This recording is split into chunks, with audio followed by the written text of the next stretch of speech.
Greetings, ladies and gentlemen. We're at the appointed hour in the correct place, I hope, and we have achieved a quorum plus one. Thank you, Norm. Good to see you. And so before we call the Nibley City Council meeting on 22/2 to order, we'll ask for some opening ceremonies from Council Member Lowerson. Thank you, Mayor. Today I just, thanks, Levi. I just wanted to read from our general plan from 2016. I thought it'd be good to just remind us of our visions and things that we've thought we wanted to accomplish here. So the first vision statement there says, and it's up on the screen there, Nibley will be a vibrant community with safe neighborhoods, attractive and walkable places, preserved natural spaces, and diverse transportation choices. Nibley maintains a rural atmosphere by sustaining and protecting residential areas, increasing and enhancing its recreational areas, public facilities and services, and improving its commercial areas. And the page before this in the plan talks about our core values of having pride in our heritage, our rural character, our natural resources, our agricultural fields and transportation system, and recognizing and respecting private property rights and being aesthetically pleasing. And so I just think it's sometimes good to reflect as well as give us some guidance on what it is that we have as a vision of a city. And I'm grateful for being a part of a community that kind of upholds those values and makes decisions and comes together and does the best for our community. So that's all I have today. Thank you, Nathan. Appreciate that. And with that, I'll call the City Council 22 August meeting to order. Let's do a roll call, please, starting with you, Garrett. Garrett Mansell. Aaron Mann. Nathan Lowerson. Norman Larson. Larry Jacobson, and city staff, if you're in front of a mic, please Levi Roberts. introduce everybody. Justin's. Tom Dickinson, city engineer, is here. Steve Elyson, Public Works Director. Did I miss anybody? Okay, welcome to our meeting. First, I'll ask for the council to consider minutes from August 1st and also the agenda in front of you tonight. I motion to approve the minutes and the agenda as presented. We have a motion from Norm for approval on minutes and agenda. Is there a second? Second it. Aaron, thank you. Discussion, please. If there's no objection to voting, we'll vote. Those in favor, please say aye. Aye. Any opposed? Thank you. Next, we have a public comment period. So this is a time when Nibley citizens or anyone that wants to address the city council on any topic is welcome to come before us. And we'd like to hear what you have to say. I'm not going to list any rules, but if you're here and would like to speak to us, we'd appreciate hearing from you now. And Tom said to call on him at some point during, oh, the Stokes talk. Okay. I'm looking at, you had an opportunity to sign up. You don't have to sign up if you didn't sign up. Yes, please come forward and so our vast virtual audience online can hear you. Thank you. And please tell us who you are. Thank you.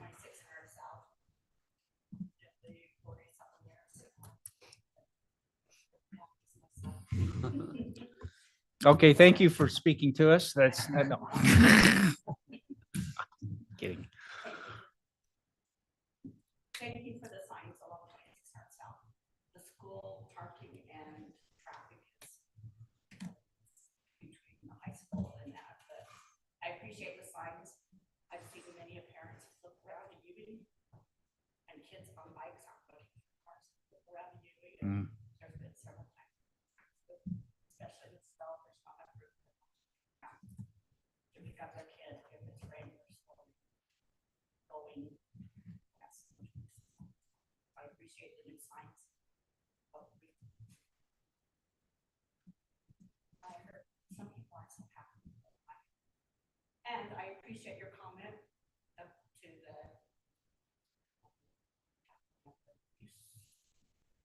that not all unincorporated Cache County is what they should be. Oh, you're speaking of when Catherine is here at our meeting. Oh, thank you for listening. Yeah.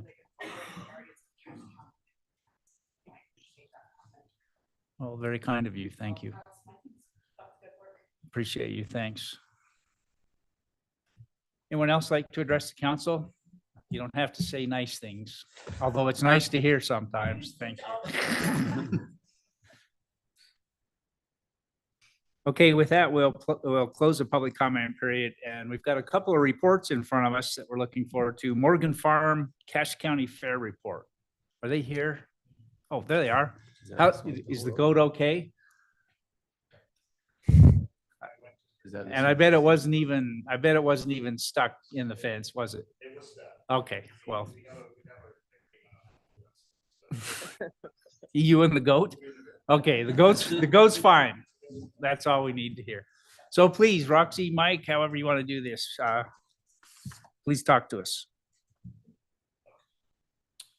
Okay, well, to catch everybody up, on the way here, well, Morgan Farm, sometimes I refer to as the funny farm. Those of you who were there very much know why. But one of the things is just what Mayor was talking about. I got a text, or I know you're headed to our council meeting. A resident called Becky to tell her, to tell me, to tell you. Apparently a goat with its head stuck in the fence at Morgan Farm, or whatever that is. So, I know exactly where it's stuck, but you'll all be glad to know that it's good that the goat was stuck, because otherwise they get out. So, better the goat stuck. But, thank you for letting us be here. We can try to do this as quick as possible. We just wanted to quickly give a year in review, sort of, just a couple of minutes. And then kind of lead into, that. So, if you could move to the next slide. Thank you. Sorry. So what we have here is an update on the garden. The garden, we got a $60,000 grant. So we've been doing a bunch of work. It's been very much a development year for the grant, but we work with Utah State University Extension on it and lots of volunteers. Because of the nature of the garden, we've also been able to have additional that we were pretty much. So that is you're in kind of the final stages. However, I don't know.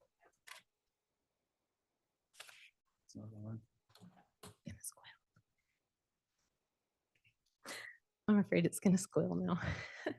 Okay, so thank you. So that is the kind of the update on the garden. It's continuing in work, and we have food now that we can donate to the the food pantry, or our citizens are welcome to come and pick it and enjoy it. So that is that slide. And then moving on to the 4-H Horse Club, we were able to get a club started this year with 3 leaders. And so the kids are able to go to shows and perform. And some of these kids qualified for region and state shows, while others qualified for an exhibition barrel run in the Cache County Rodeo. So a lot of good things happening here with this, and I think it's going well. The next slide is. If I could just interrupt you really quick, we got a letter from the leaders of that we'll just make sure you guys get and copy. Okay. So then moving on, this year for the pigs, we were able to add more pigs to the farm than we've had in the past. All of these pigs were able to go to the fair in some respect. And we had 10 kids that raised these pigs and took them to the fair. And hopefully you'll hear a little bit more about how they did. But they morning and night would walk these pigs, keep them cool in the day, and worry about diet and how much they weigh and all sorts of things that I didn't know you'd have to worry about with pigs. And I also was really impressed with how these kids kept the area so clean to help with smell. So they were really respectful of the neighbors and the space. So moving on, This was a big year for awards for us. We got 3 community engagement type awards. The first one was from the 4-H Community Service Award. And then the second one was, I have to find it. The second one was a USU ITLS Community Engaged Alumnus Award. And the third one is the USU Presidential Award for Civic and Community Engagement. Previous recipients of this award are the mayor of Logan, Holly Danes, and Governor Spencer Cox. So that was a cool award to get. And basically, like, that means people are noticing. They're noticing the work that's happening and they like it. We continue to work with USU and the extension, and the work that we did. Do you want to talk about it, or? I feel like You're doing great. Okay. Unless you need a break. I don't need a break, but I just don't like that. Anyway, the work that we did there was we worked with the city council is well aware of this project, but we worked with Utah State in a landscape architecture course. They came down to the farm and learned about the space, and then they did a redesign of it. And that redesign is in its final stages of 3D renderings. And we are following that, that plan to redesign the farm. But also what's really cool about it is that because this was such a success mutually for the community and the students, they are now working with Logan City to work on a park. And we are in discussion about maybe another project with this was a sophomore level class. And so they really, really liked that early on, students could get a real world experience. And we really liked any experience because we didn't have it. So that's kind of what's happening there. The last thing I'll say about Utah State is that they used this project that I just spoke about as a case study as they reapply for the Carnegie Community Engaged Institution classification. So that was exciting that we were included in that. And then the last slide is we continue to have babies everywhere every spring. These are a few of the babies at the farm, and the importance of the community coming together and seeing these animals and enjoying them. This is our first year with a baby mini horse, probably our last year, so it was really fun while it lasted. But we get to see people from weirdly all over the US find their way to this little farm. Last night, some people from Texas were dropping off their daughter at Utah State, and they had been looking for a cow, which I think is really weird because in Texas, I would think you'd find a cow. But they said, we've been looking and looking, and they were pulled off the side of the road, and they're like, we finally found a cow. And so that cow is Maverick, and he is going to lead us into our thank you video. And that's all I have. So.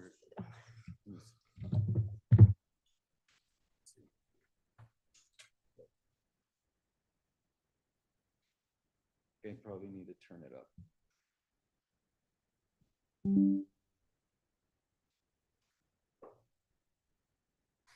It doesn't blast us.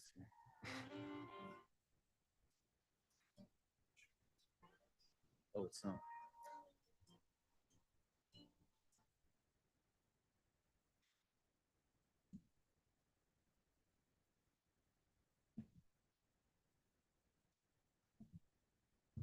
Didn't mean to kill the vibe, sorry. Roxy, can I ask you a quick question? So that third award that you were talking about, was that an award given to Morgan Farm or to you and Mike specifically? To you. Okay, cool. Well, good job. That's amazing. Very nice. Okay. Is that a lag?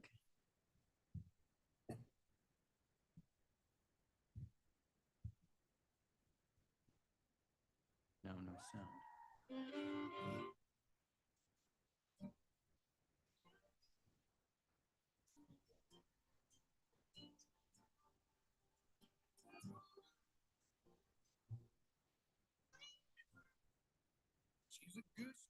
Hi, my name is Xander. My name is Rachel Nelson. My name is Drake. My name is Grace Christensen. My name is Jacob Harper. My name is Emma Rassi. My name is Dane Jacobson. My name is Enoch Grassi. My name is Samuel Rassi. My pig's name is Clark Griswold. I'm really grateful for this place that it's here. The farm helped me with my project because it's close and I don't have to go very far. I have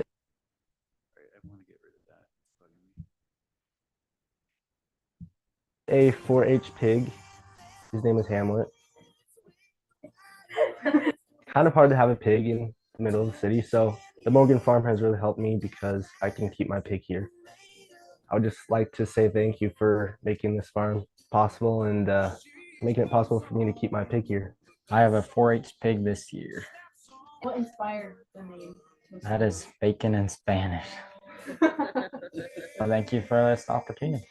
My 4-H project is a pig. The farmers helped me with my project because it's close to my house, so I don't have to go as far as a couple other people. It's a pig. His name is Chops. Well, I couldn't have had a pig without the farm. I am showing a pig this year. My farm has helped me with the project by giving me enough space to work my pig and do all the things I need to do with it. My pig is Penny, and the horse that I'm working with is Ranger.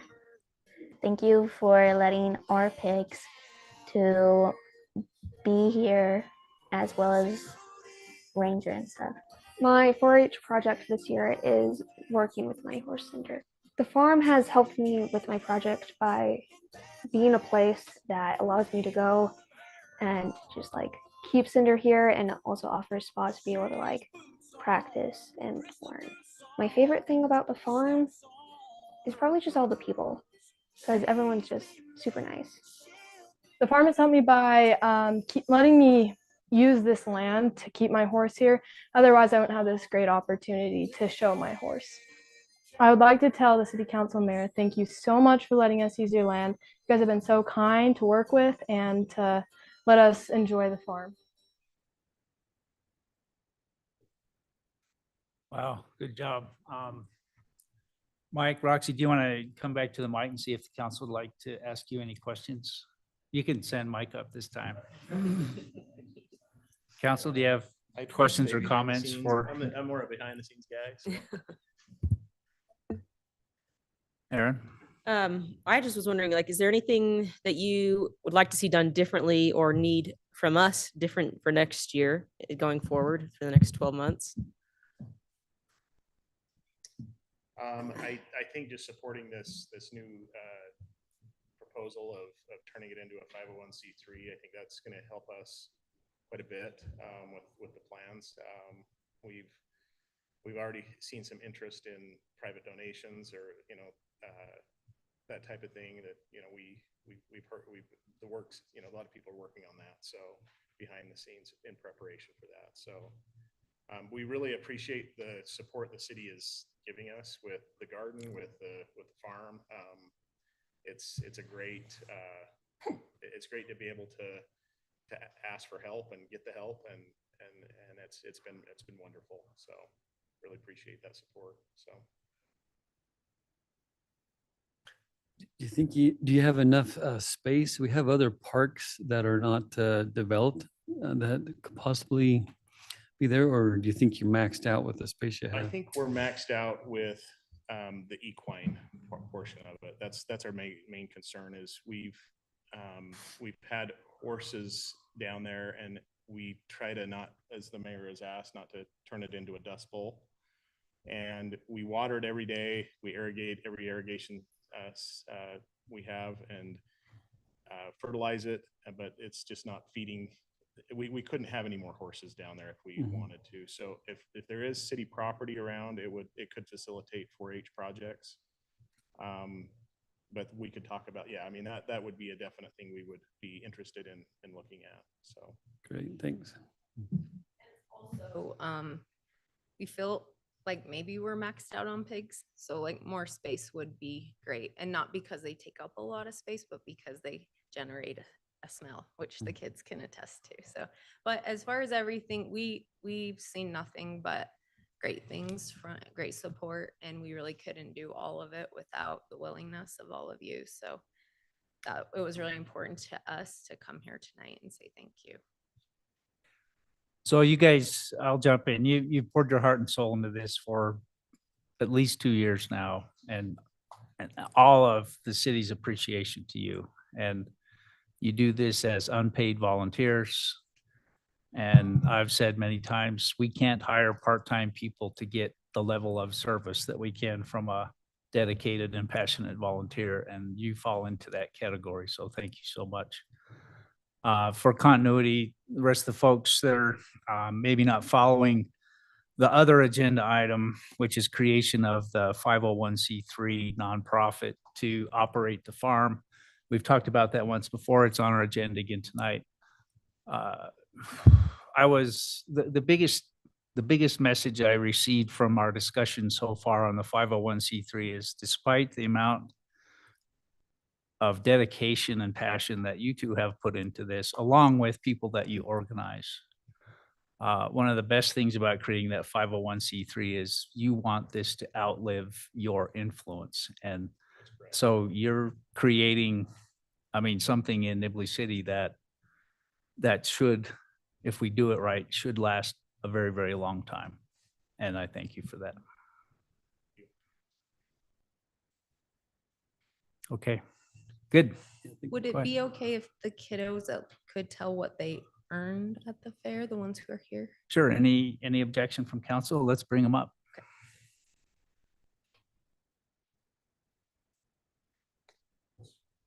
Do we need a stick? You can pass the mic around. Yeah.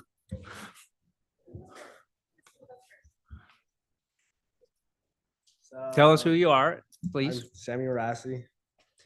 So I had Hamlet. For market class, I placed 11th, and for showmanship, I placed 9th. So, thank you.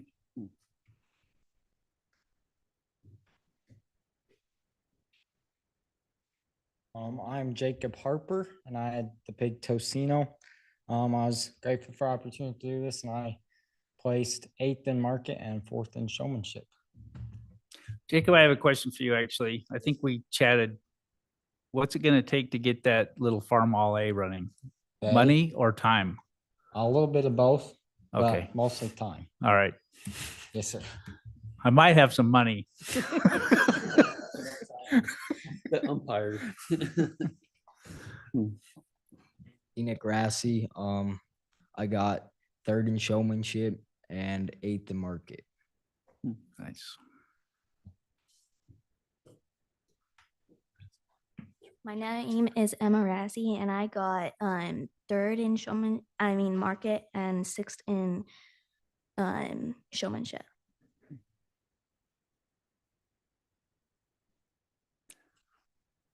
Great job, guys. Appreciate you. Okay. Thank you.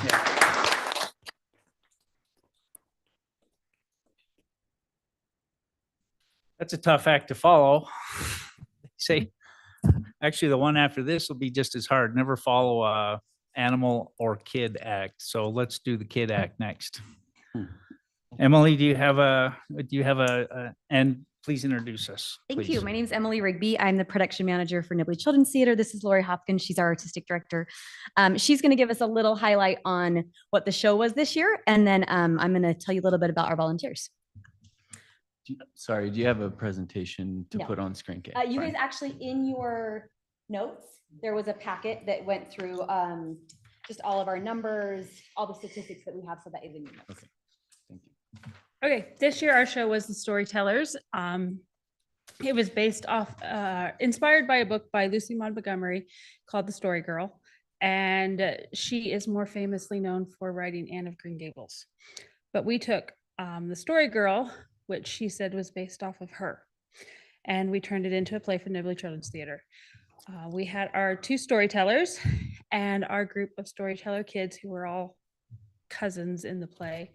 And they would go about And they would tell fictional stories, and they told stories that were from Scotland and Viking stories and Shoshone stories, many of which were actually true stories from Cache Valley and Nibley City, which we did research on with people from the Shoshone tribes and with the Nibley City history books and other resources online that we could kind of gather together. So we had kids who were kind of very eclectic and all over the place. There were Vikings and Shoshone and pioneers and Scandinavians. Then we had farm cats and bullfrogs and just different animals for our little groups that were all playing. And I thought it went really well. And the kids actually learned a lot. I got reports back of kids asking, what's a cache? Because we talked about that because of Cache County and things like that. And they would ask different questions. And so I was really proud that they actually were paying attention and reading. So I'm sure you guys know, but we actually write our own shows every year. Lori actually wrote the show this year. The reason that we do that, if you didn't know, the reason that we do that is because it saves us thousands of dollars on costs to like use a play, you know, pay royalties on a play. Also, because we have so many kids that are involved, we have had a long-standing tradition. This is our 42nd year of if you audition for a speaking part, you get a speaking part. So this year we wrote the show and then we had 90 kids show up to auditions for speaking parts. So then we rewrote the show to fit in 90 kids. This year we had 235 Nibley children that were involved. We had 135 volunteers. 15 of those were youth. We like to use a lot of juniors and seniors in high school. We had a student music director. We had kids that were running the sound booth. One of the things that we are really, really proud of is that we had 2,838 accounted hours in volunteering.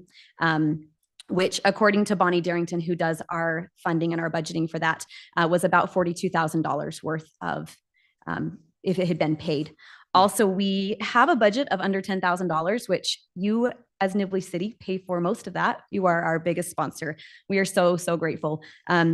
We do receive some funding from Rocky Mountain Power Company, from the Cache County RAPS tax, and from the Utah Division of Arts and Museums. This year, we also received about $10,000 in-kind donations, and we had put that into the laws of how we were going to work that. And if we were over certain amounts, we had to report it.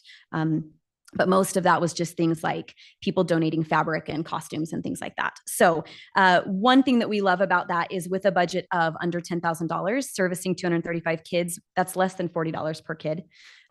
We love that we're able to give an experience to so many kids for a pretty nominal fee. If they were to go here in the city and sign up for something like Pickleville Playhouse 2-week camp, it would cost them about $295.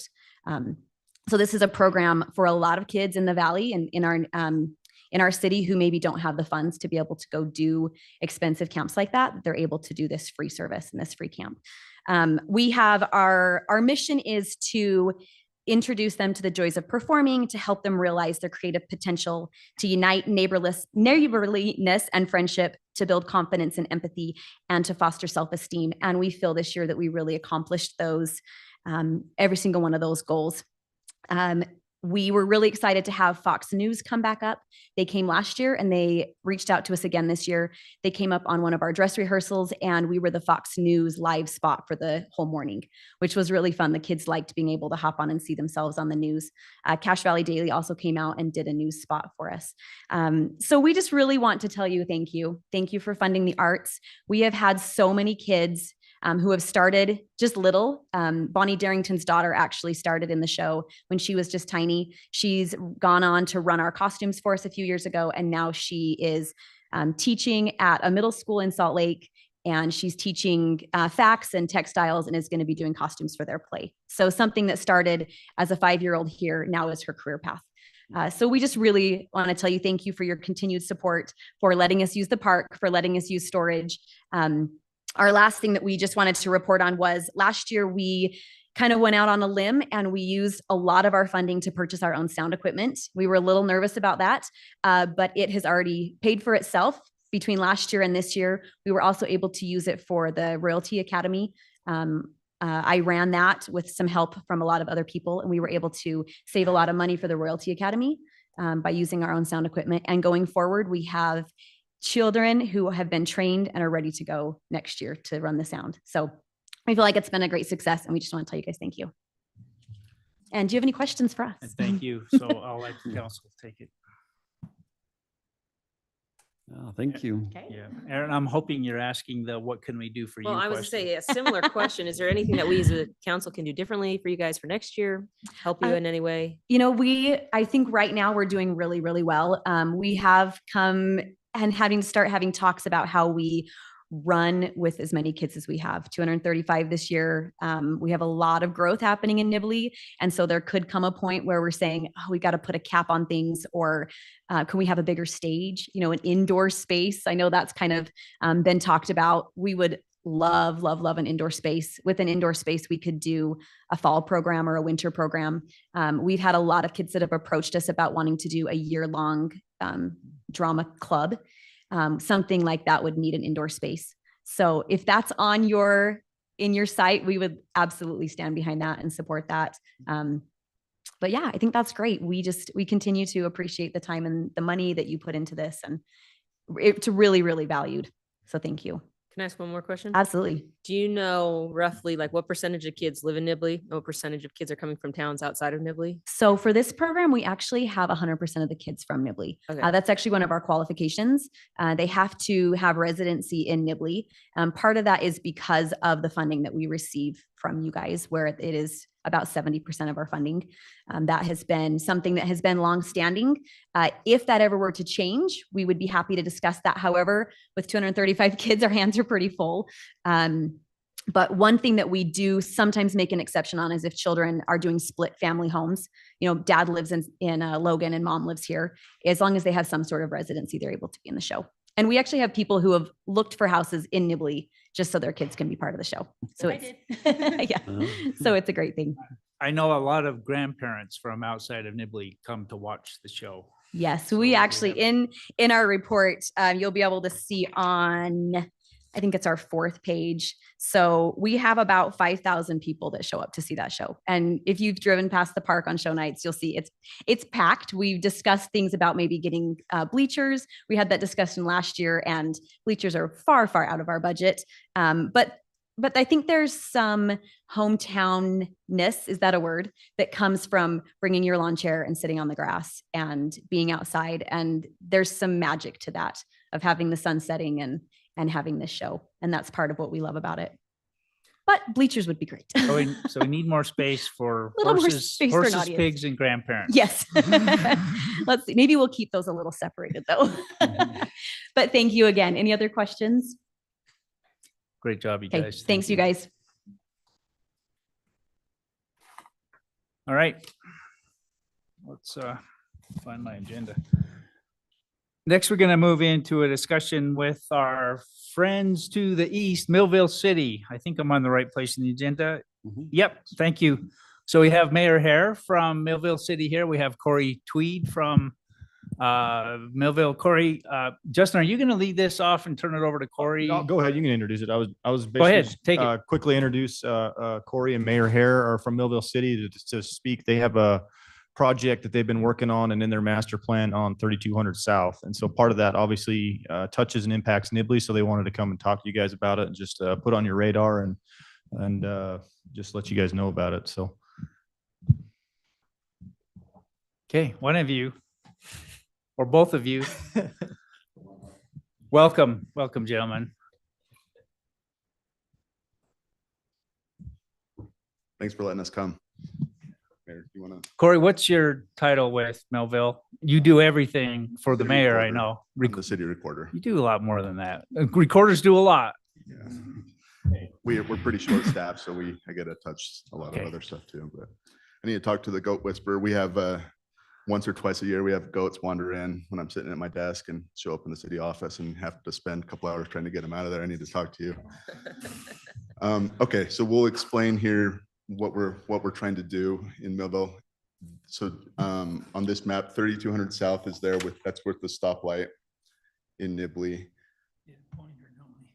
Yeah, I'll see if I can go up there in a minute. Then you see 300 South in Millville right over there. So we're trying to connect those two roads. Can you go to the slides I sent? PowerPoint. No, this is perfect, but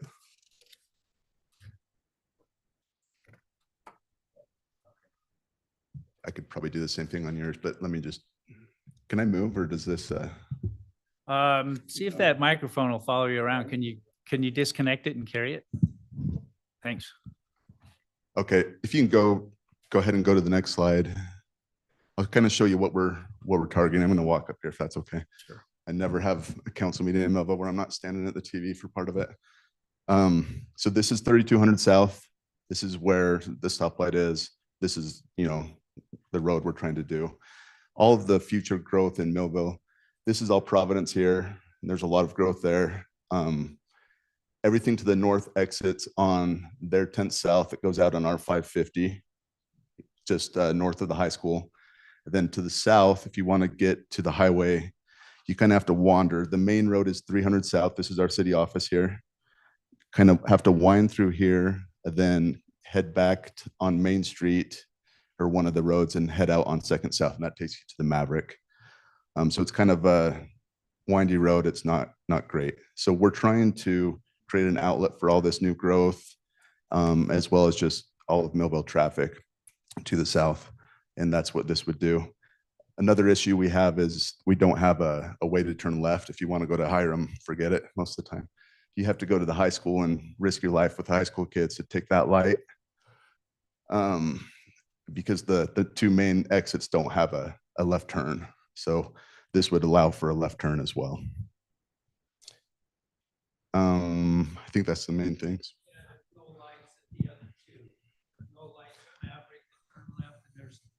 No lights at our 450. The only light is at the school. And there's plenty of traffic there already. So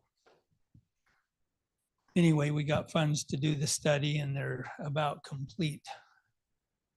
They've about completed the study there. So that's kind of where we're at.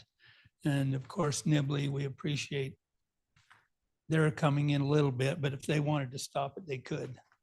And so, but we want to let them know what's planned and why that traffic's going to come into Nibley, whether it comes that way or whether it comes by the Maverick or whether it comes by the school. They just have further to travel down if they want to get on 3200. So that's. Let's go to the next slide and let's just get a look at so yeah, in 2022, we have some COG funding, and that's the design project that the mayor just spoke about, and that's nearly complete. This is the road, is kind of where the design is right now, showing the road location. And we've been meeting with Nibley's engineer and mayor and city manager. We've been in contact with them, but we want to make sure the council's aware of what we're looking at. You can go to the next one if you want.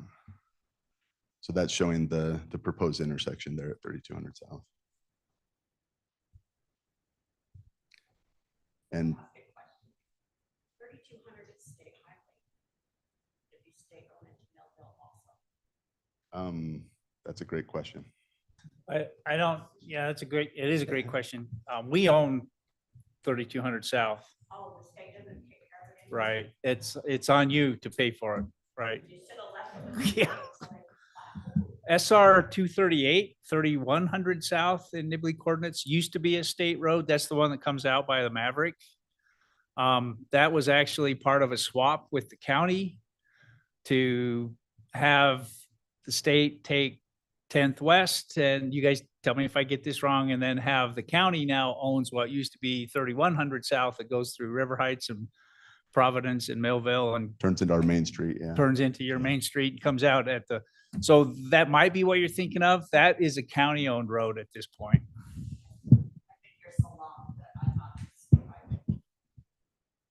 The federal government helped us develop that road about 15 years ago, 3200 South, but it was still our road then. Great question. Okay. Yeah, that's pretty much it. Do you have any questions for us? Aaron? I have a question. How can you help us? Is that the question? Yeah, well, yeah, that was What my do you next need? question. Sorry, different vein. So looking at the proposed path for this road, it looks like it touches what, like at least four different private properties. Are you already in talks with these people? No, it's just a design phase right now. Oh, I see. Okay. So that would be much in the future. Okay. There has been some conversations with them, but nothing, not to purchase property or anything like that. Okay. I'll put you guys on the spot a little bit. And I think we've talked about this outside of this council meeting. What do you anticipate the disposition of the road and bridge at 3100 South to be if you get funding for this project through the COG? So one of the impetuses for this new bridge is allegedly there's some issues with that bridge. Part of the scope of the design project we're in now is to examine that bridge to see if there's any issues there. That's planned to happen. We wouldn't tear down the bridge. It's not ours to tear down, but we don't anticipate doing anything. It would just be another bridge, another outlet. Okay, and do you have a schedule on when like an engineering study on that bridge might be done? It'll be 3100 this South? year. It'll be in 2024, but I don't. Okay, and again, bringing you guys into the conversation on that. Kind of related to that, I'll throw it out. It's not in front of the council tonight by any means, but since we talked about the history, the county has spoke to us and you about that old SR 238 to no longer be owned by the county. So the county owns the bridge at 3100 South along with the road. And so the county would like to divest itself of that. And we won't discuss that tonight, but there's moving pieces. Very slowly moving pieces, yeah. We're a government. Okay. And I'm sure you know, we have a couple of houses right there, kind of, they came up for sale that we took them just in case this happened. Yeah. Yeah. And you're gonna have to go to eminent domain with us. Oh, yeah. No or yes? That's why we're here. Yeah. We need money for pigs. Yeah. On the changes, how's your sewer come along? Change the subject. It's going great. Yeah, It's okay. a party every day. It's a nightmare, but it's progressing pretty well. Yeah. It'll be done October of next year. Okay. Is the schedule. We're still on schedule there. So it's a real hassle, but Yeah. it's all dirt roads. It's fun to go into Millville right now, but it's moving along pretty quickly. Awesome. We're going to plan to get some asphalt down here this fall in the month or so on the parts of the city that have both mainline and laterals in. So we'll have some of our city fixed up hopefully in a couple months. Great. Thank you. Yeah. So in your slides, you talked about needing support from us, whether that's now or eventually. I don't think you're planning on doing COG money this year, but what is it short term that you would like to see us consider or do? Nothing other than just want to make you aware of it.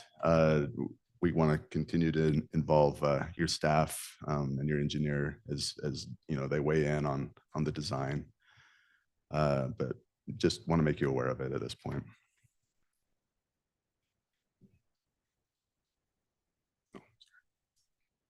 Yeah, we apologize for the inconvenience of Nibley citizens going down 165. That's a big job, and as you can see, they pothole, they drill, and then they pull that line through, and the other option was to dig it. And I think pulling it's a lot better, but it does inconvenience some of the citizens, and we apologize for that. Hopefully it'll be short-lived. We'll have this passed and it'll be gone and done.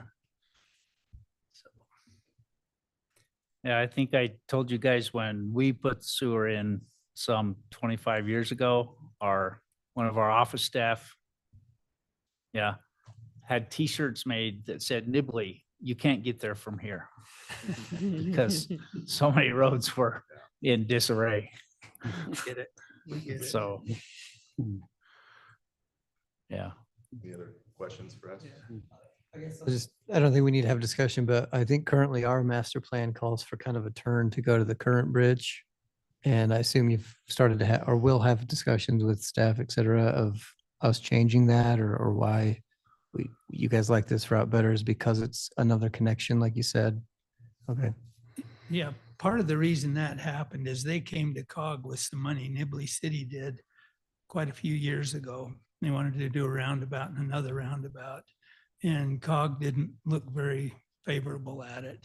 So we came up with this plan and it seemed like they felt a lot better about this than the other plan. So that's it. And they talked about that bridge, that it was, I don't know, it was engineered poorly or done poorly. The time we had flooding and it came down across the road and actually down 165 and sandbagging everywhere. And so hopefully this might help some of that. And this just creates a cleaner straight out from everybody on the hill. And so they're not winding through, you know, different roads. So.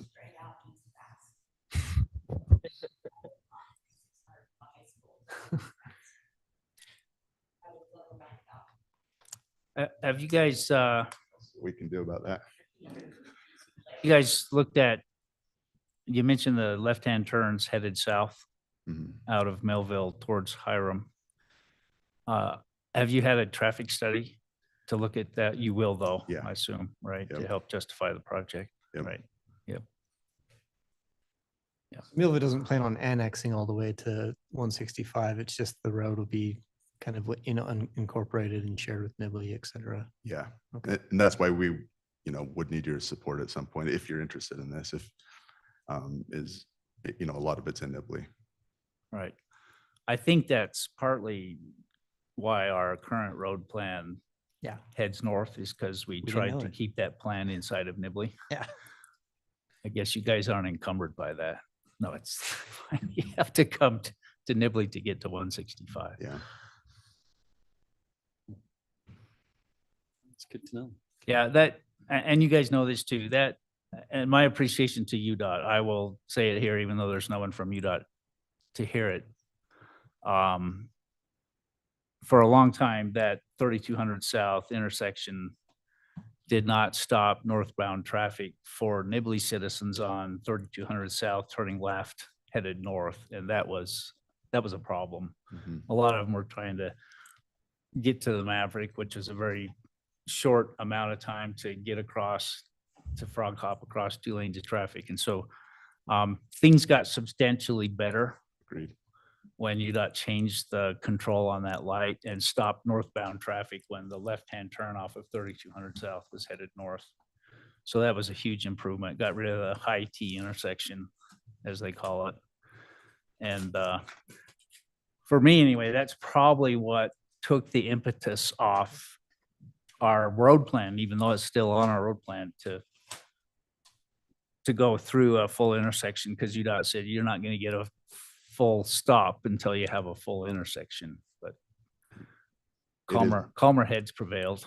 I agreed. It's much better. There are quite a few wrecks at the Maverick for people trying to turn left. There was one a couple weeks ago with somebody from Nibley and Hiram playing pickleball at our park in the morning, that trying to turn left on there is pretty scary. So yeah, that's one of our concerns. David, I have to tell you, after our meeting this morning to talk about 165 and traffic, in which I appreciate you meeting us out there, Dustin set it up. I think in the back of my mind, I wanted to punish myself. I thought, first day of school at Ridgeline, I think I'll drive by the school, right as parents are bringing their kids and kids are driving their cars. And on purpose? It's scary. I'm not sure if I did that on purpose or by accident, but I ended up there. It was just slow going. Is all there is, all there was to it. So in front of the school and the roundabout. Yeah.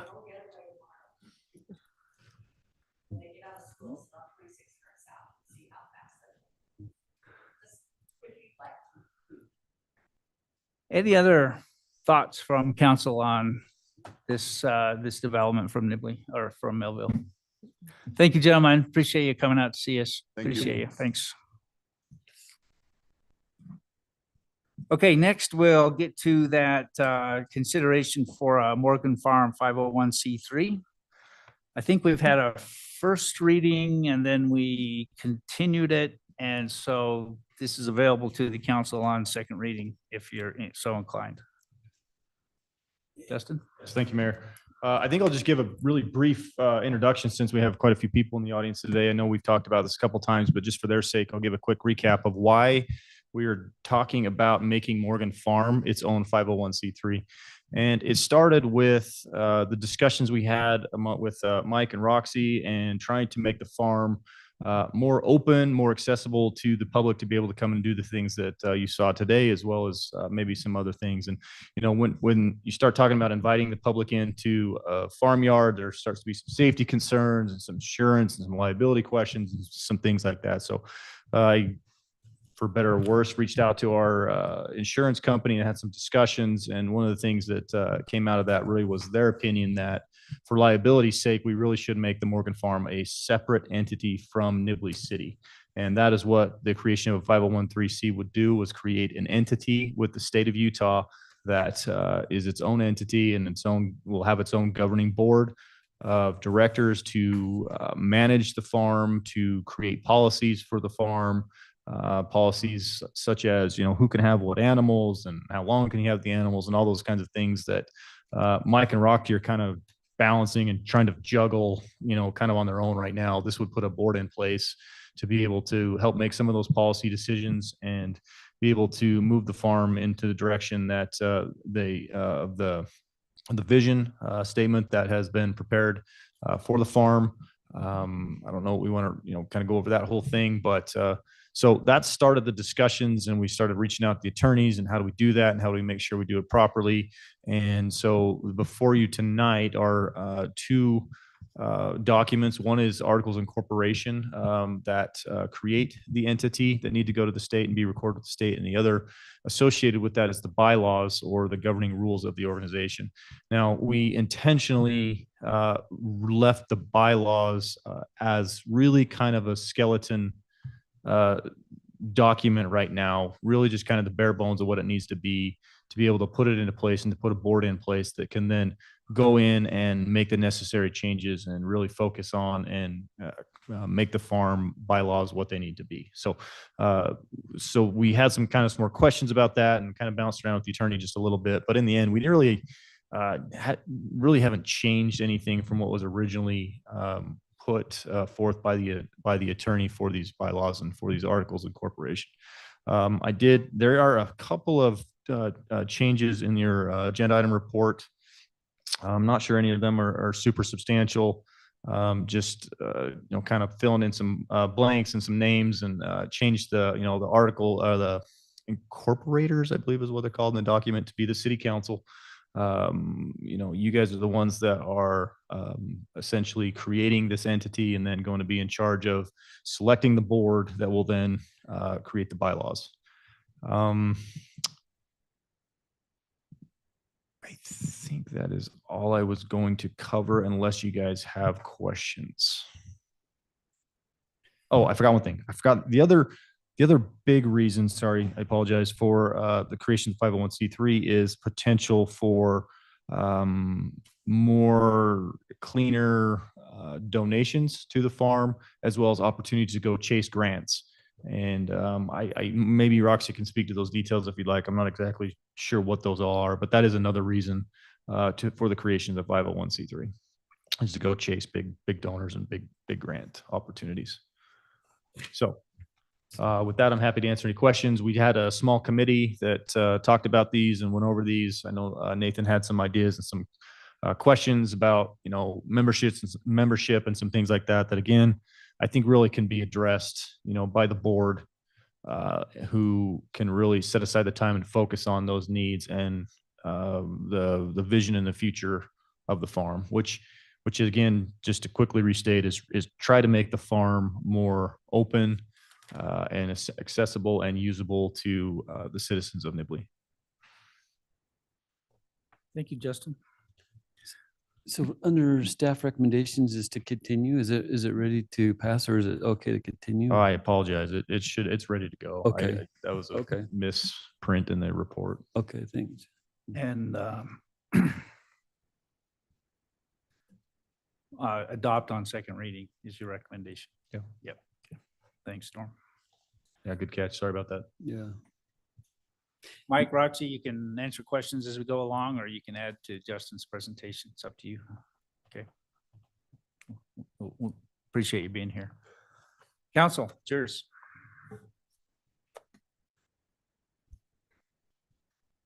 I motion to approve resolution 2416 of creating the Morgan Farm into a 5013C. Okay, we have a motion to approve the resolution to create the nonprofit. Is there a second? Aaron, thank you. Let's discuss it, please.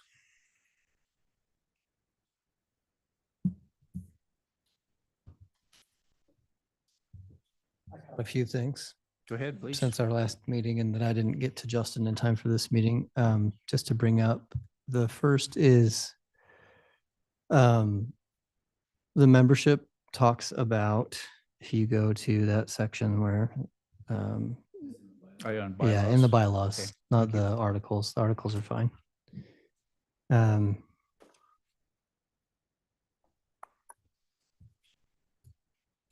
it's Article 3. Yeah. So it talks about city council being the choosing 2 from the council and then adding 3 at-large members, which is fine. But then down in the officers, which is Article 4, it talks about how the mayor should be president, secretary should be the recorder, and the treasurer should be the treasurer, which would essentially not be members of the board. I think, if I may, doesn't it say if not appointed by the board? I think that's a catch-all. Yeah, I didn't know if, I guess what I'm getting at is I didn't know if we meant to do that for the initial board, because everything after that talks about we elect the Yeah, chair and everything. I like that. believe So it's for the setup of the just initial for the board. initial. Yeah, so I think I just wanted to clarify that because it wasn't clear to me, and so I don't know if we need more language in there that just says, I think you kind of have it in there, but just like the initial board shall be or something. I don't know. Because it's contradictory to, I don't have a suggestion yet. Let me look at it. Okay.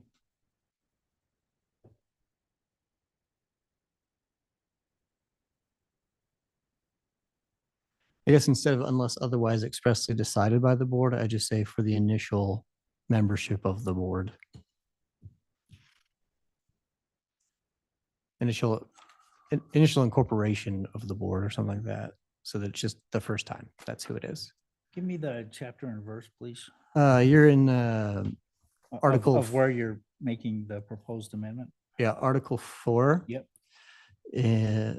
Under officers, section 1, I would suggest, or I guess I'll say the amendment.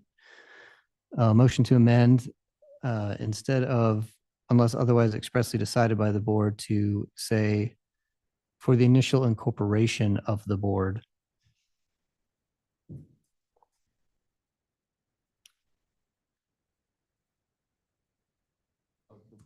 Yeah. I think that makes sense still.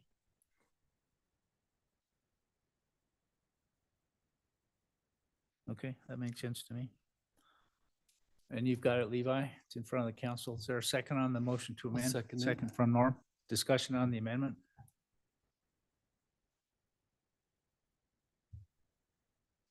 Nobody sees any loopholes we've created or anything? That's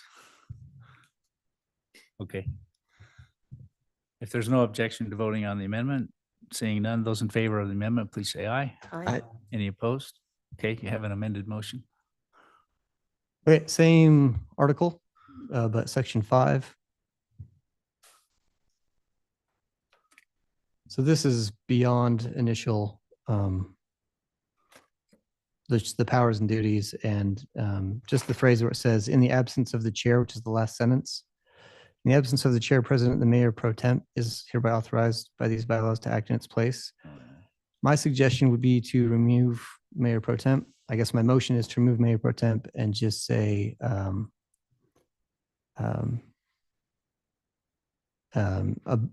officer is authorized by a majority vote of the officers. Or they can designate by majority vote. Sorry, I didn't say that right on Levi, but yeah, have you got it, Levi, or do you want me to?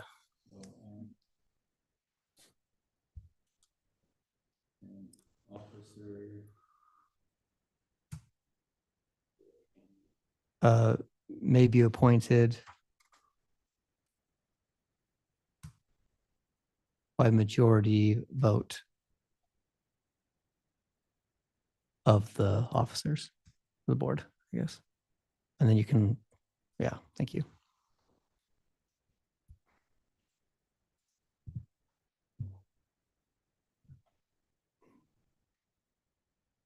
About his or her or their. Yeah, that was my next one. Was any reference to his, her is just their or they. Yeah. Okay, so we'll include that that pronoun in this motion if you're okay with that. Sure. Okay, Yeah. so there's a motion. Are we clear on it? Is there a second? Norm, thank you. Discussion on the amendment? Seeing none, those in favor of the amendment, please say aye. Aye. Any opposed? Amended motion before you. That's all I had. Did you find any other pronoun issues? It was basically, so I guess my suggestion was just, there is some of those in there just to change all of them. Yeah, so I'm going to ask general consent from the That's what I thought that council was, yeah. to allow staff to change to gender neutral pronouns. No objection? It shall be so. I just have one clarifying question. Please. It doesn't, these bylaws don't bind the farm to any like geographic area, right? It's just an organization. The farm could change under this. Okay. Yeah, that's a great question. If I could, Please, yeah. you know, this is nothing more than an entity. Yeah. In the eyes of the state. So we will need to lease the land to the entity. Okay. For $1 or whatever at some Yeah. point. That sounds good. City still owns the land. The city is Right. not giving up ownership of the land Correct. Okay. unless this council goes through the whole abandonment process, which Right. Thanks. we don't want to do that.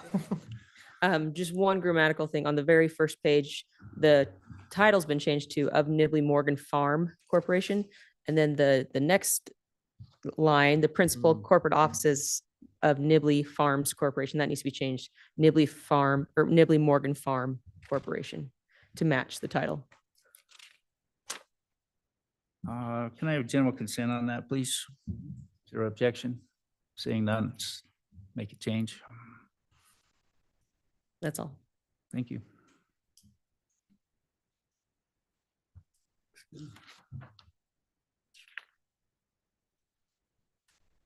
So Aaron and Norm, you're signing up for something here, as am I. But the first thing you can do is like vote yourself off the board. Not that I would encourage that. Are you guys happy with the board we're starting with? Kind of an awkward time to say no, huh?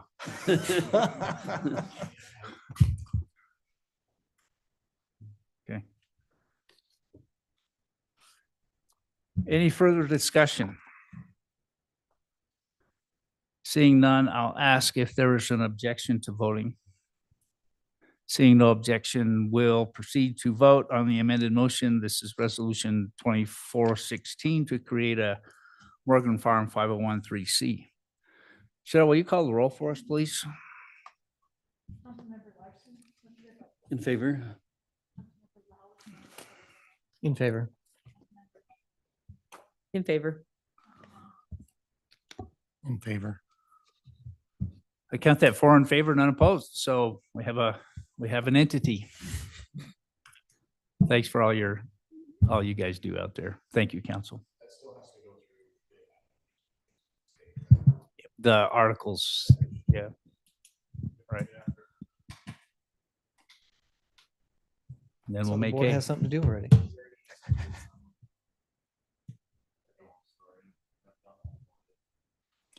So our attorney can shepherd us through that. Yeah. Okay, next. Let's see. You guys need to stretch your legs or are we, okay, I see some head nods. Let's take a brief reset. It only takes one. Let's take a 3-minute recess and get ready for the rest of the meeting. Thank you.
I don't need a gavel.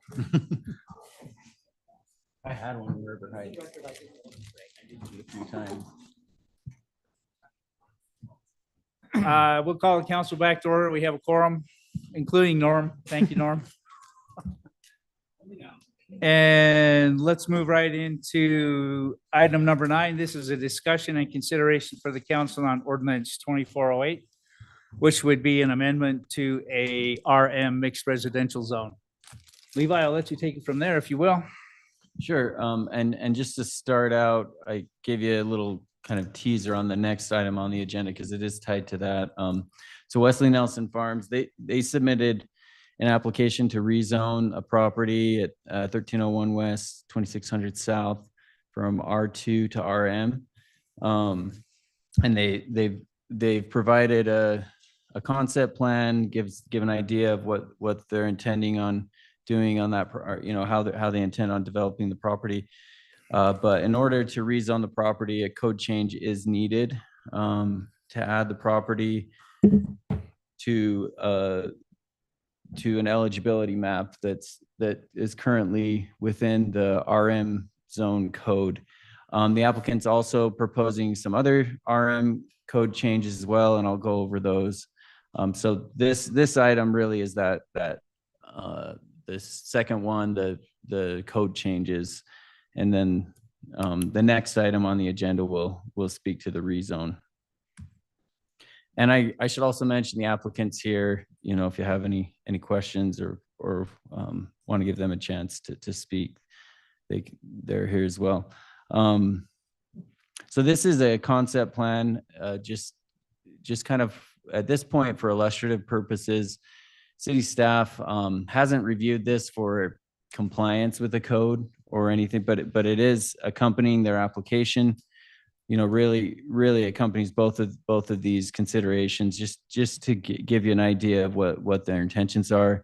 But it should be noted, and this is one of the recommended conditions of approval, just to be clear that any approval of these two items doesn't constitute approval of this specific plan, but just gives an idea of what's being proposed there. So you can see, primarily it's townhomes development there on the property, with some open space around it. So that's what they show there. And just to orient you, 2600 South's on the bottom of the screen, and then the planned Heritage Drive is on the left, and 1200 West is on the right. So it's there in that area, just south of the Spring Creek townhomes there.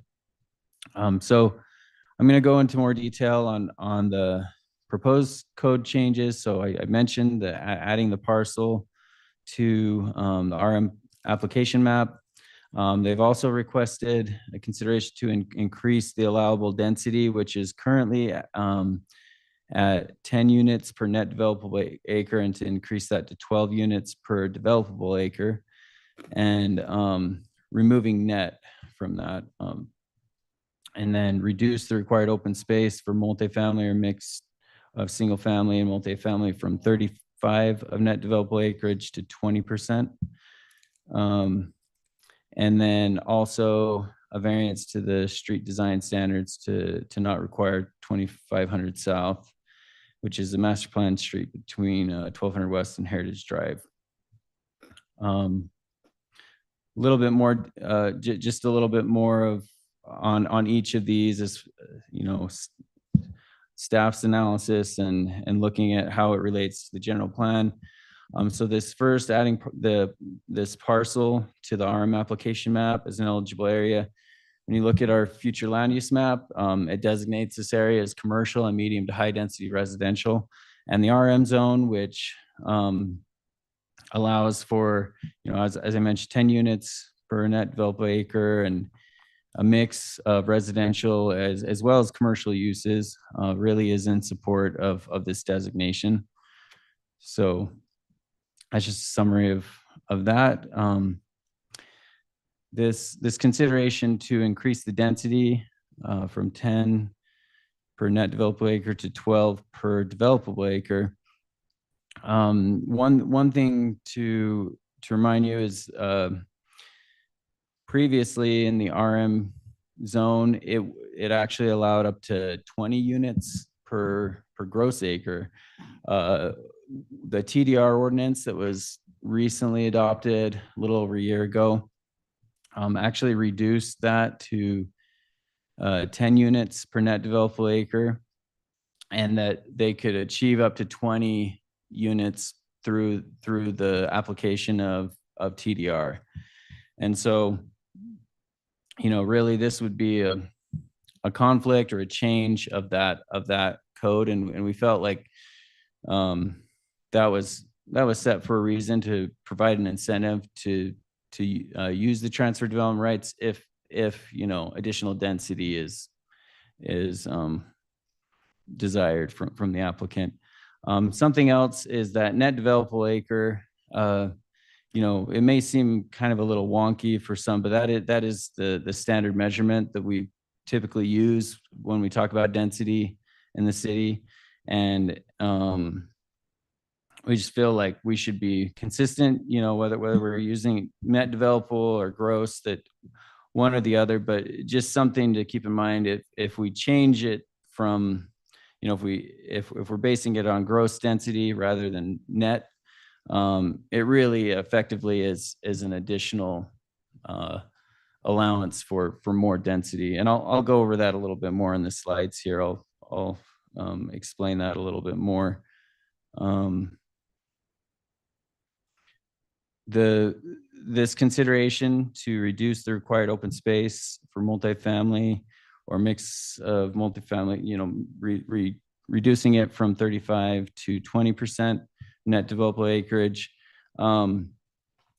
Just to remind you, the current RM zone, a lot of it was patterned after, the majority of it's patterned after the RPUD ordinance, and that's really where this came from.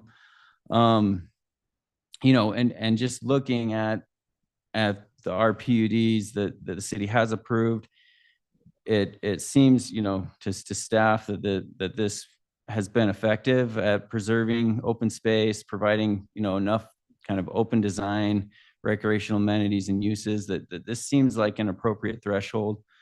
And just to point out, the general plan does emphasize conservation of open space with new development. So, when we looked at it as staff, we weren't necessarily supportive of this proposed change.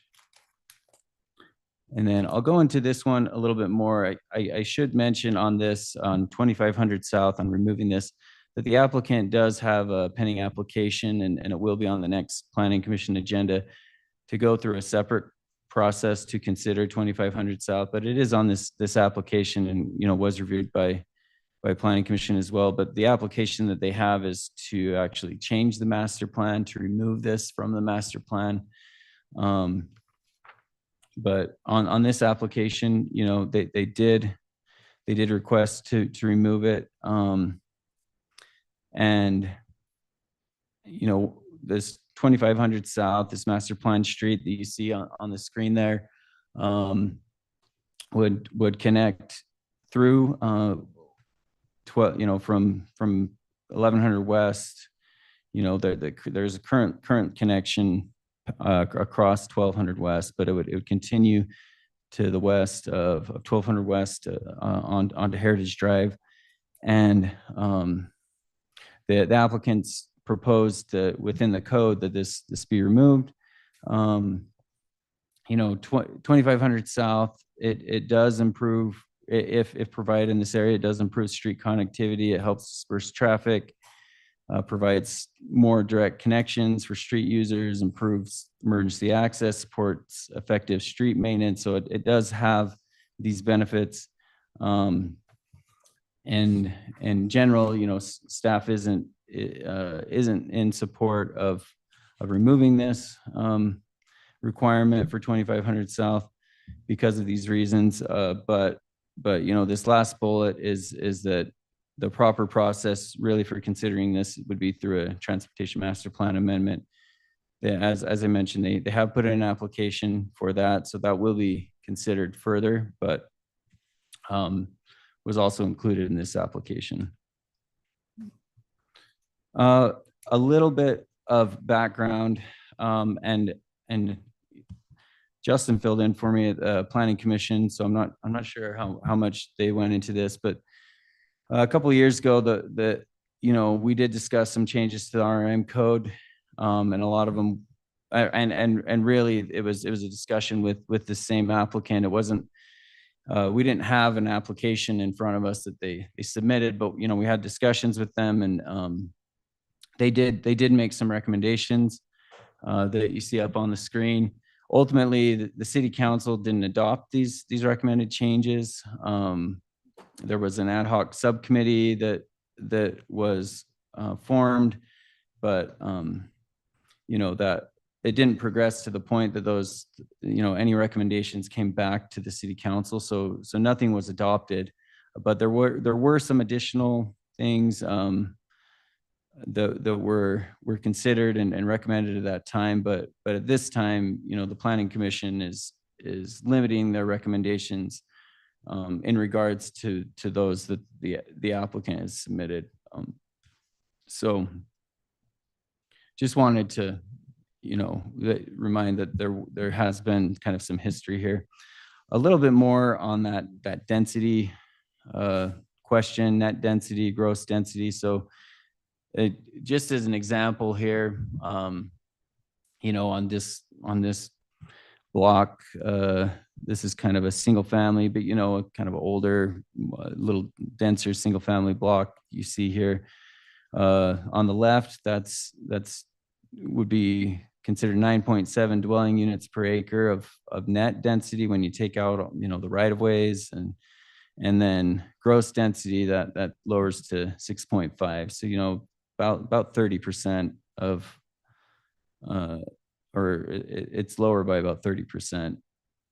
And just a little bit more example, when we talk about these density thresholds, it's kind of difficult to visualize, what it is, but Ridgeline Park, that's currently being constructed, when built out, it's 460 housing units on 76 acres.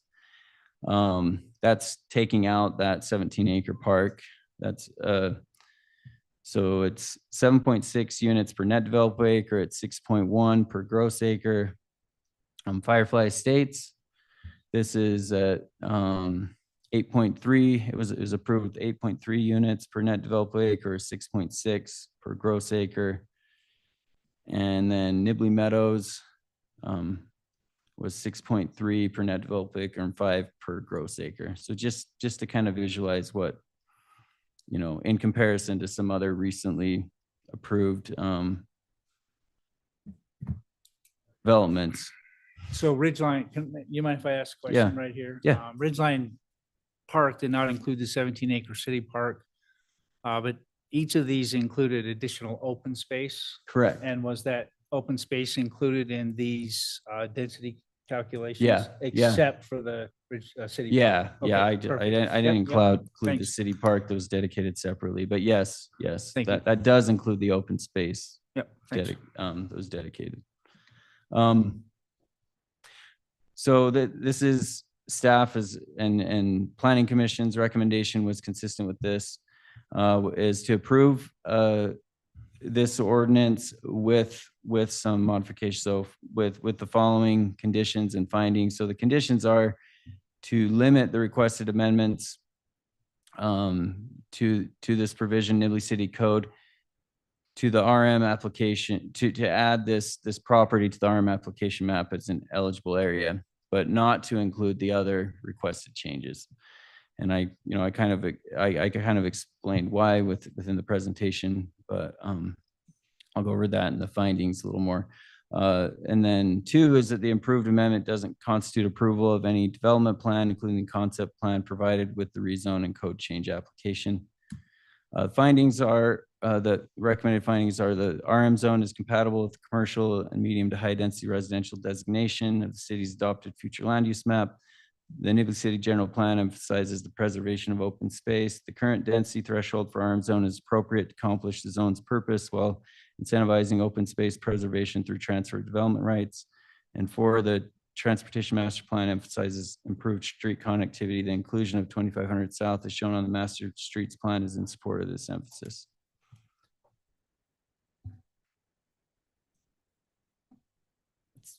That's all I got.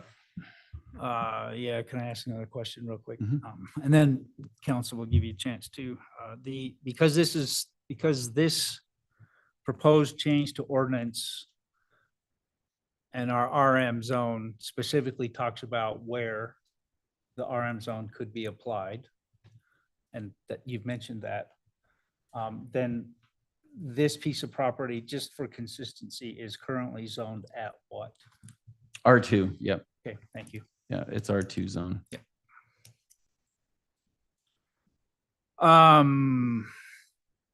Proponents here, opportunity to speak now or answer questions from the council. Council, do you have questions of Levi before we give the proponent a chance to speak? I just wanted to clarify, and like you were just in your line of questioning, so the difference between 9 and 10 here, 9 is simply to make this area, this parcel. Oh, the agenda items. Yes, RM eligible. And agenda item 10, or yes, 10 then is to rezone. Yeah, Right. well, and not that's staff's recommendation is exactly what, and planning commission's recommendation. The applicant has also asked for other changes under item 9 to the RM zone. So the applicant's request for those specific changes, are they requesting it specifically for their parcel or for RM zoning in general? That it's for the zone.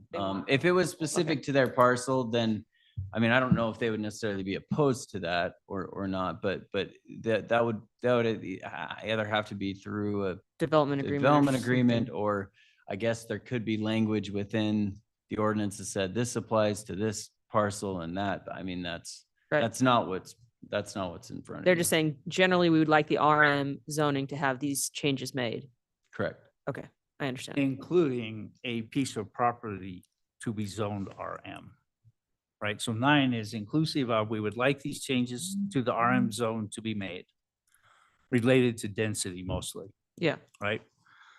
And also because RM is specific to a piece of property that's even outside of Nibley, it would also be to rezone a piece of property that we're talking about to RM. Yeah, but the rezone's agenda item 10.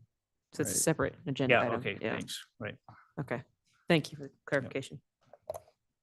Maybe put it this way, if I may, we can't rezone, even if we could make all the changes we want to the language, we can't rezone our parcel because it's not eligible. So that is 1, 2, 3, 4, one of those being, we need to make this eligible before we can even make that rezone process. Okay.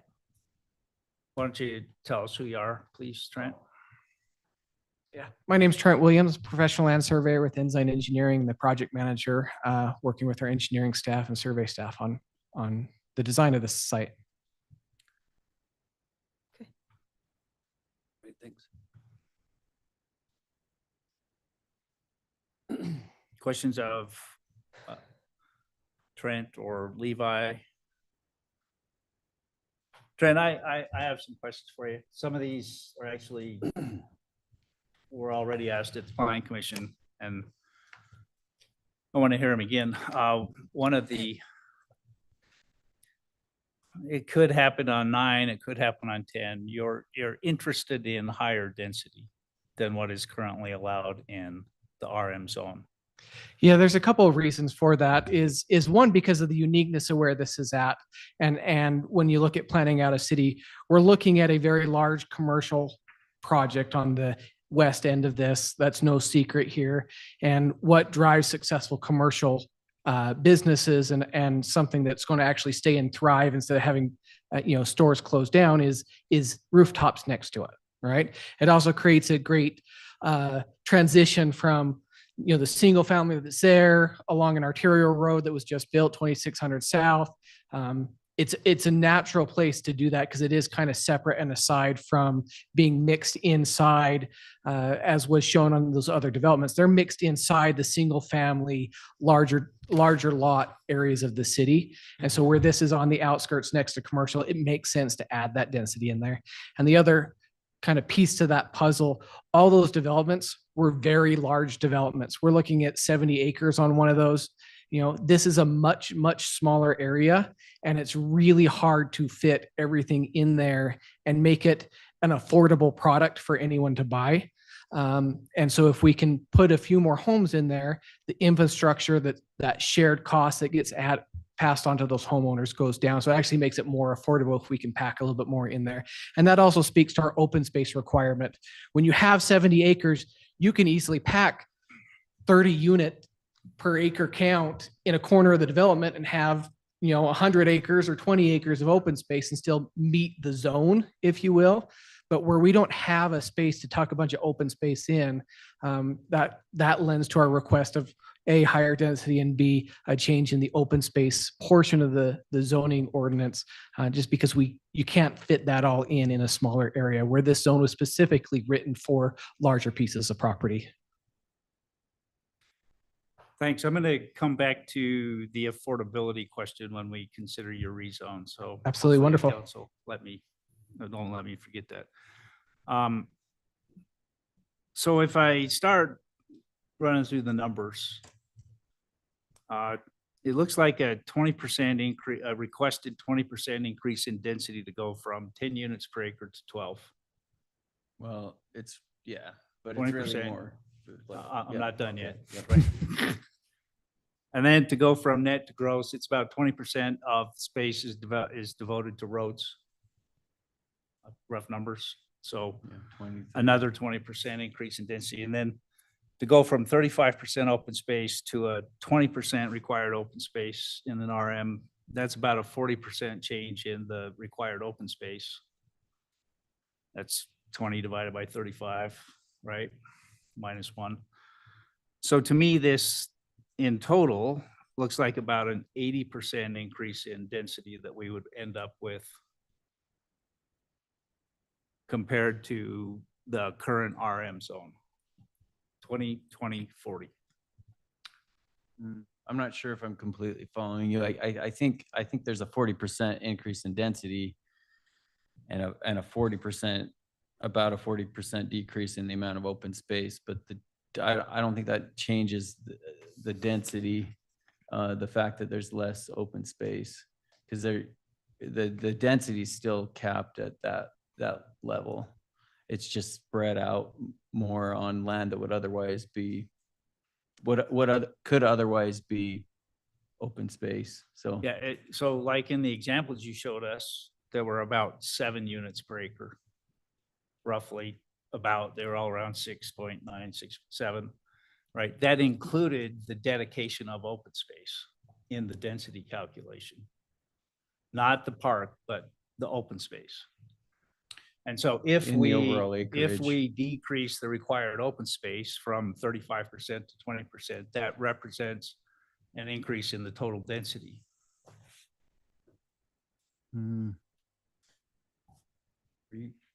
I'm following what you're saying. Again, the challenge with this site is those are 70, 80 acre sites, right? So you can spread that out. If you're to actually look at the group density, they might actually be very similar. The difference is they had extra acres then to put large open space. And the challenge with this site is you cannot do that.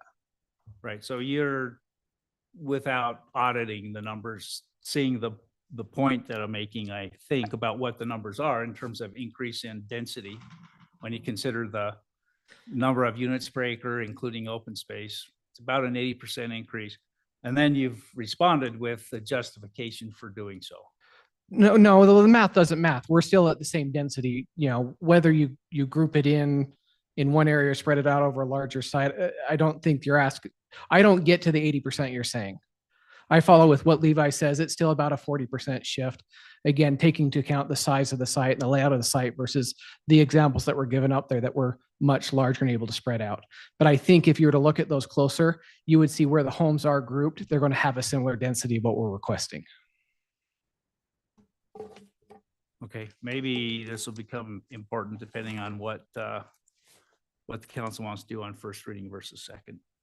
Maybe taking us into the weeds on what would be appropriate for a second reading. So I'll hold there. Wonderful.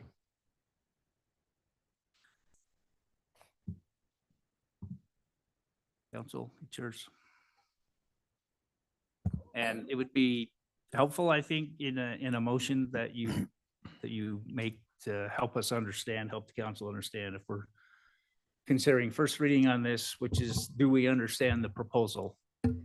Versus second reading, do we get into the policy discussions and potentially offer amendments?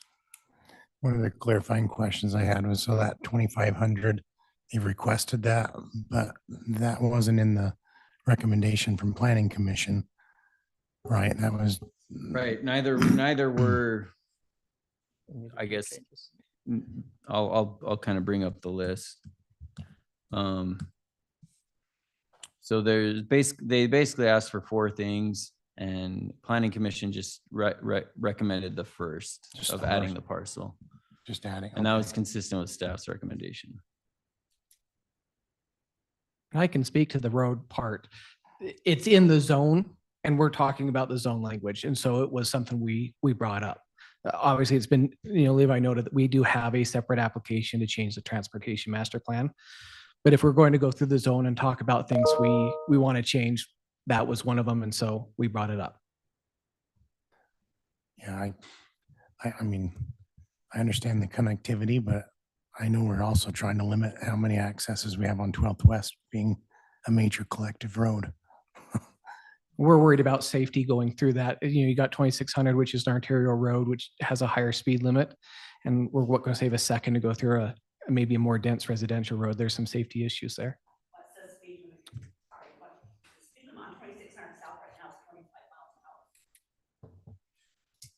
Yeah, I think all that's in front of us, so we can't really answer that.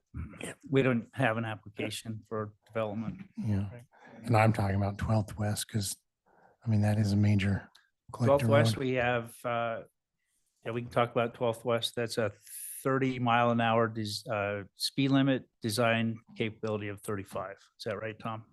40 and 35. Sorry, I missed it by 5. Add 5 to my numbers. Nathan? That's gonna be a separate. I know there's still discussion, but I'm willing to make a motion. Please, yeah, let us know. So I'll make a motion to approve the adding of the parcel to the map with none of the other for first reading, essentially following the recommendation from both staff and planning and zoning.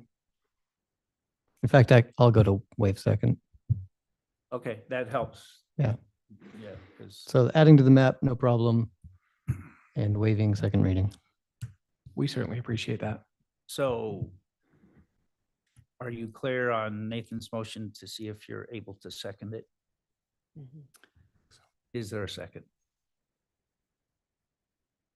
So to rephrase, so you're just leaving the RM zone as it is and adding him to the parcel? Yeah, just number 1. Yeah. Just changing the map to include this parcel. And I'm going to need a second or we can't talk about it. Second from Garrett. Thanks. Now let's talk about it. Are we clear on the motion? So yeah, thanks, Nathan. It's item 1. Add the RM, add this parcel to the RM Application map. application map. So they can actually do what we are going to talk about. And so on the 2,500, he's got an application for the master plan, but so that's separate anyways, so that doesn't matter.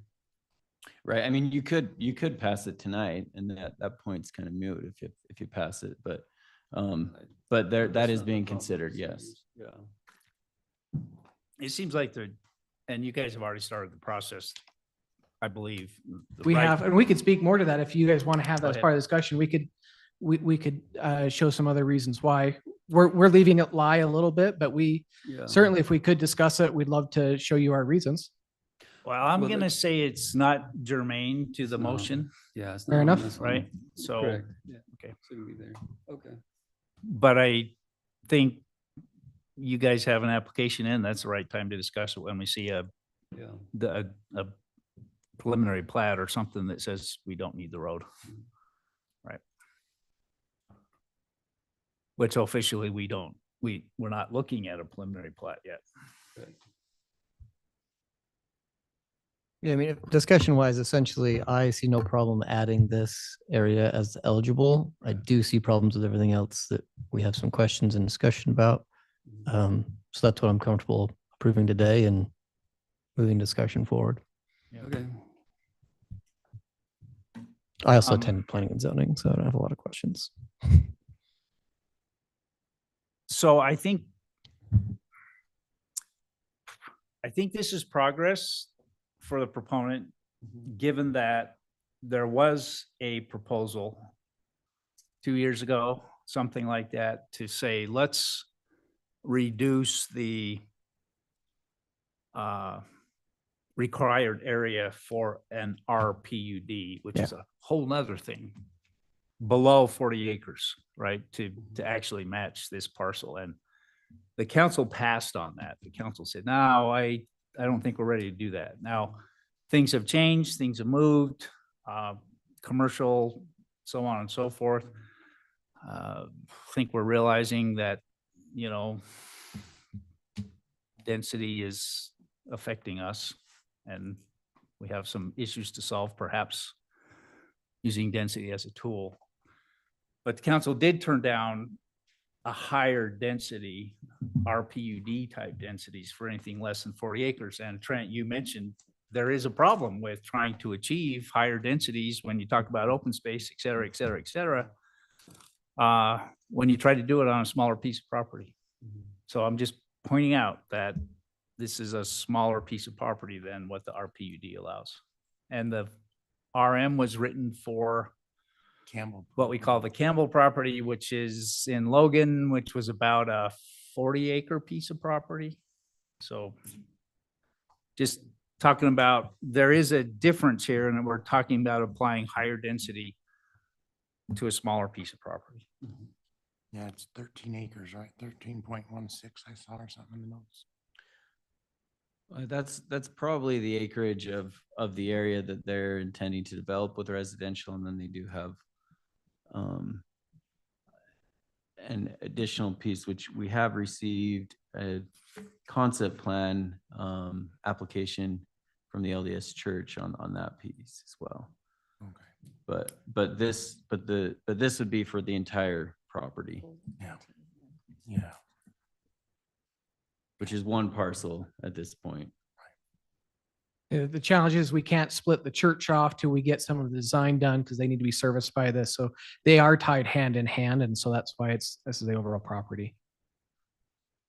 I guess I do have a question for a proponent. The main reason for wanting RM, I assume, because I've seen the site plan concept, is to do multifamily and not single, right? Correct. There's no interest from the proponent in doing dense single family in this area. We certainly could. We're looking at that affordability. As soon as you go to single family, you know, even at a quarter acre lot, those become $400,000, $500,000 lots and homes, you know, and up. It's just the feasibility of affordability is just not there once you go to that. So is that a no? I can't speak directly to that because I am just the surveyor and engineer. Yeah, I actually. Go My ahead, apologies, Al. Al Bingham. We had this discussion yesterday. In fact, we were talking about this affordability issue on the single family residence.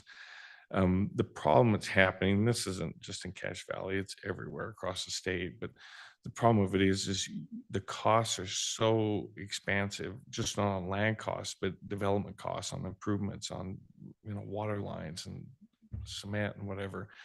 The cost of these lots are, I mean, I couldn't even afford a house now. They're talking, you know, along the Wasatch Front of upwards of $300,000 for a single family residence. Obviously, Cache Valley is not that bad, but you're still looking probably somewhere in the range of about $175,000 to $200,000 just for a lot, just to offset the cost of those improvements. And so when you do development like this, you're right, Nathan, you come back and you're trying to reduce the cost and affordability, and that was our discussion at lunch yesterday, was to make this attractive and make it good for those people that can't afford, you know, the single family homes. standalone. So. So no, there's no interest in single family instead, because this is what I'm getting at. I'll explain to you why I'm asking.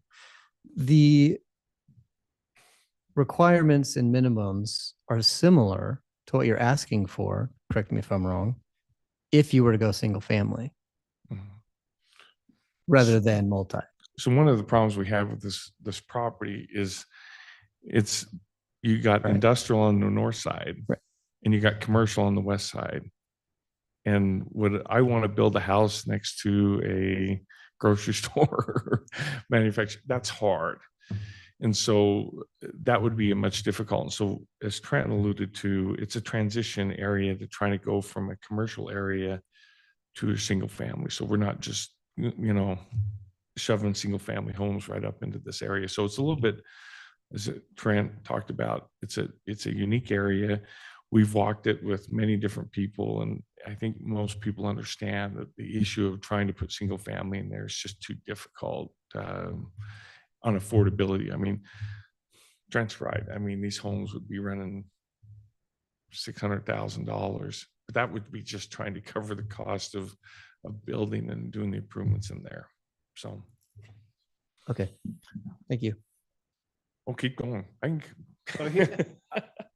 We're talking about affordability. Karina Brown asked this question at the Planning Commission, and I was going to wait for the next item, but it's really tied into this one too. So we're talking about affordability. Tell me, I mean, you guys have this mapped out, I assume, for what kind of return you expect from the development with the changes, probably more than without the changes, either way. Tell me how many units or what percentage of what you build will be affordable. I mean, you said the reason for the rezone, and that's what I was going to wait for, is to create affordable housing. So tell me how much affordable housing you're going to create. Define affordable housing, because that's So the that's a state, beast of an thank you for animal. that. The state defines affordable housing as 30% of the area median income gross committed to housing. That's rent, utilities, mortgage, whatever. So let's use the state's definition of affordable housing. Yeah, okay. I got it. Because I know this issue being in the lending side of it, because we have to deal with these income levels. The problem that we have right now, in fact, I just did a story last week with Channel 2 on this very issue with Christina Flores. The problem we have in there is every home buyer that comes in is they can't afford it. They can't qualify for it. So you go in and you say someone makes, say, $80,000. They cannot afford a house of $375,000 or up. They can't. So I was telling Christina, I said, you take 20 people that on average this year that have applied, we're probably down to 1 or 2 that can qualify at that level. It's a huge problem. And so she said, what's the solution? I said, home prices have got to come down. Now they're settling a little bit, but really what we have to do is try to find homes that are in the range of somewhere around 275 to 350, somewhere in there. Now, what's affordability to the mayor? That's a good question. If someone wants a home of 2,000, 2,500 square feet, that's a little bit different than 1,500 square feet. And so, but what you're trying to do is get a range in there to help people out. This is absolutely important to us, is trying to get into a position to help these first-time home buyers. Absolutely. So how many? How much affordable housing will Nibley help you build by doing this change? We'd like all of them to be affordable, but I think when you come in and you look at someone who qualifies for it, I think if you take what's your income, if you take your income at $75,000, you're probably looking, somewhere around 325 as a maximum. $300,000 is really what they can afford. If you get up to around 100,000, then you're probably looking at 350 to 375, maybe 400, but we're not going to build that type of home in there. So there's no intent in there. The area median income in Cache County is about 70,000. The family median income for Cache County. Nibley, you can find the numbers. I hate to actually read these out in the record, but we're closer to 90. Well, that's because your income's so high, it's offsetting everyone else's average income. Yeah, the mayor Yeah. job is what does it. So- Yeah. There you go. The mayor job is published on the web. It's in our budget. Take a look. Yeah, no. But But so tell me, you do this for a living. So let's take Nibley or the county, I don't care, $70,000 or $90,000 area median household income. 30% of that is how much people could devote to housing, gross costs for housing. That tells you how much, you just said numbers, but I want to pin you down on it. How much these units need to cost in order to call it affordable. Oh, I think it's somewhere around that 275 to 325 Right. range. So how many of those units will you build? In that range? 75 to 300. Oh, I think the majority will be within that range. And even possibly a little bit less. One of the challenges with pinning down that number is if we build right now versus build in January, those costs are constantly changing. So I guess we're hesitant to say 35 of the whatever units or 100 of the whatever units, but the more we can have this density discussion, the easier it is then to bring more of those units in. Mayor, I'd love to have it at 360, 350, excuse me, 250, 260, somewhere in there. I don't know if we'll get in there because as Trent alluded to the cost of construction, but I'd love to. I'd love to get into positions where we could help out more people because I see it on my end. I see it all the time. It's devastating to have people call up. I mean, 3-4 years ago, 5 years ago, you'd have 30 applications. 20, 25 of them would go purchase houses. You take those 30 applications today and it's 5. Yeah, I mean, there's no doubt that this whole process is driven by a lot of inputs that none of us control. Yeah. And none of us can predict, but this council is not in the business of building houses. We're in the business of permitting and entitling property for people like you to build houses. And so I'm asking you as the experts, and I wouldn't even be asking it except affordability, is you listed it as the reason. We're into the next agenda item. My apologies, they're all rolled together. Reason for a request for rezone to higher density is to improve and increase the amount of affordable housing. Absolutely. And I don't think it's a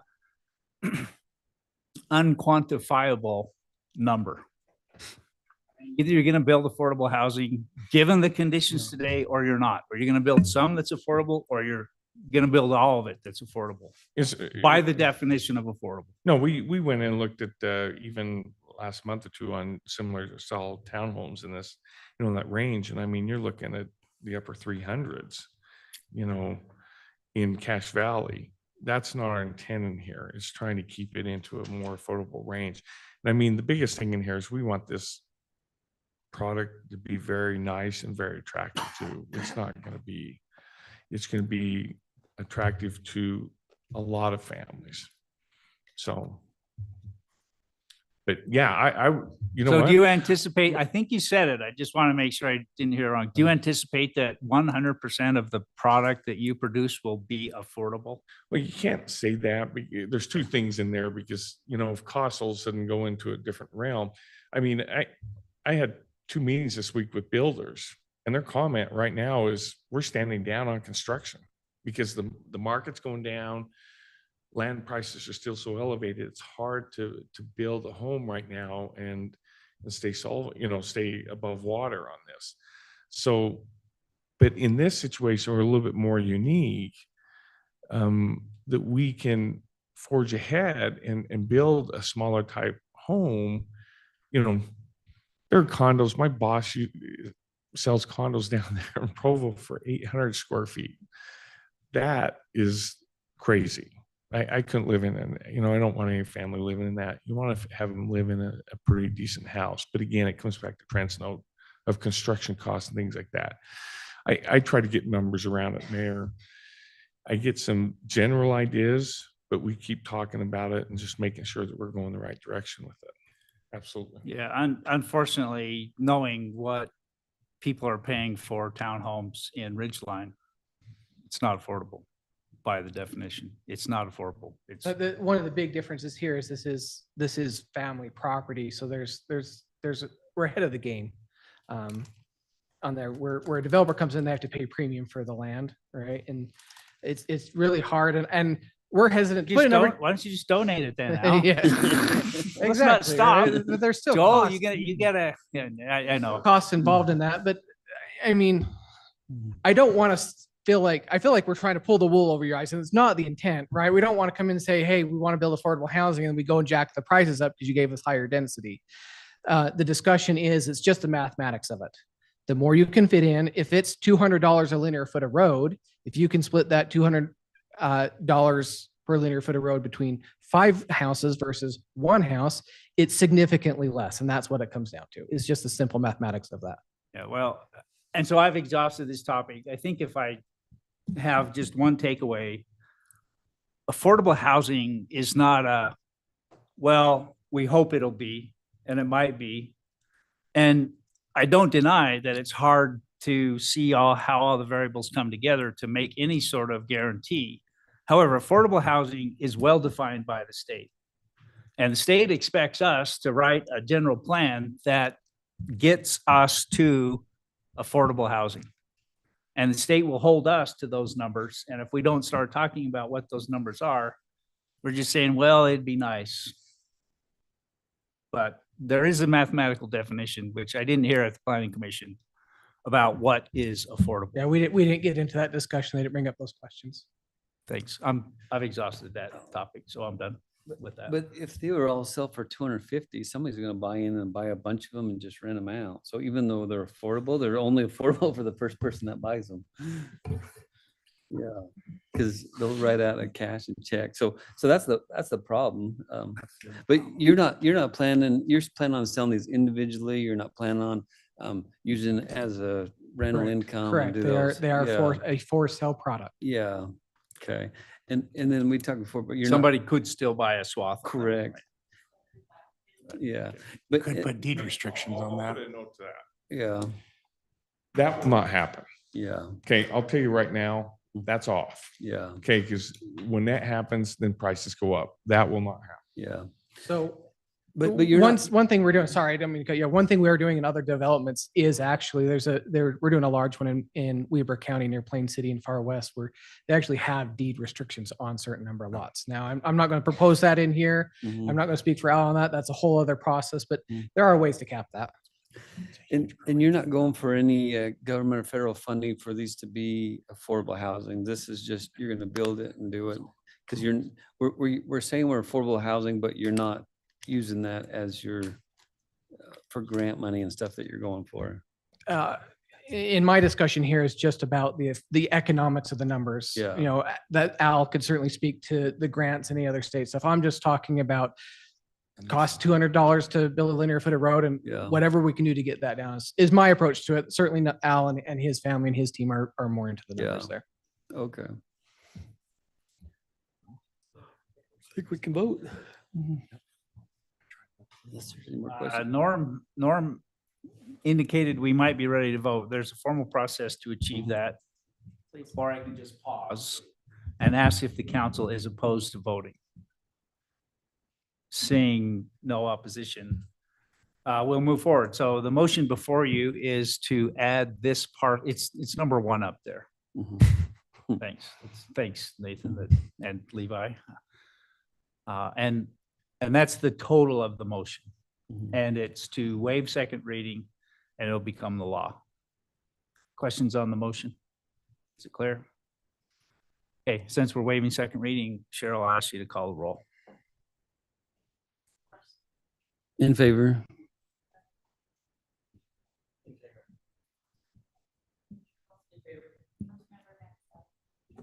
In favor. Thank you, council. I count that 4 in favor, none opposed. And Levi, Trent, Al, don't stick around. We're not done yet. Thanks for that. Let's jump right into number 10. So this is now that we have a new definition of what this zone is. It's an application to rezone this parcel, even though the ordinance we just adopted included this parcel. Right. So this is, You preliminarily approved this, but if you're not ready to do it, you don't have to. So the applicant has submitted an application to, not just put it in the ordinance, but to rezone the property in conjunction with that from R2 to RM. The second point, since you've just passed that, is not really necessary. That's contingent on the code change, since the code change already, you've just adopted that. The applicant has justified this zone change and provided a concept plan for a townhome development. You've already gone into a lot of discussion on affordable housing, but that was the justification from the applicant for the public benefit and general plan conformance. This is the area. Realize I probably should have put this on the first one, this slide, but just to remind us of where this is at, right there on the corner of 1200 West and 2600 South. A little bit more detail, and this is, the typical process we go through with rezoning is looking at the context of the property as well as how it relates to our general plan. So this is just the south of Spring Creek Crossing and the Sierra Commercial Business Park. West of the property is vacant, and it's a planned Nibley Marketplace Shopping Center that we've discussed in previous meetings that we've had a concept application for. And single family residential to the east across 1200 West, and then to the south there's vacant property, and this is planned a single family Heritage Parkway subdivisions down in that area as well. Future land use map designates this area as medium to high density residential, as I mentioned the previous the previous item, and this is supportive of the land use goals to emphasize supporting a mix of housing in suitable locations, and also the moderate income housing plan, which this particular strategy does not guarantee that the units are affordable, for moderate income households, but strategy 4 is to rezone for densities necessary to facilitate the production of moderate income housing. And, from looking at increasing that density from, 1 or 2 units to the acre to 10 units to the acre. I mean, that's a substantial difference in the ability to provide moderate income housing. So it is supportive of that goal. Planning Commission's recommendation, this was also staff's, is to approve this ordinance to amend the zone from R2 to RM within this property. And let's see here. I think the only condition that is necessary here is that it doesn't constitute approval of any development plan, including the concept plan provided with the rezone and code change application. Both of these were recommended by the Planning Commission, but one has already really been met because the code change has already happened. And the findings, just to summarize, what I've already gone over is it is supportive of future land use map as well as our moderate income housing plan strategy 4. Perfect. Proponents, you want to speak to it, or should I just give it to the council? Just give it to the council. Okay. Yep. Council, it's in front of you. A motion to approve ordinance 2409 and waive second reading. Okay, motion to approve 2409. Is that what you said? What? I hope that's right. That's what it's before us. Okay. We've done more than that this year. Anyway, not on ordinance changes, on resolutions. Okay, 2409 to rezone this property to the new RM or to the RM. Is that a second, Aaron? Thank you. Any discussion from council? Is anyone opposed to voting?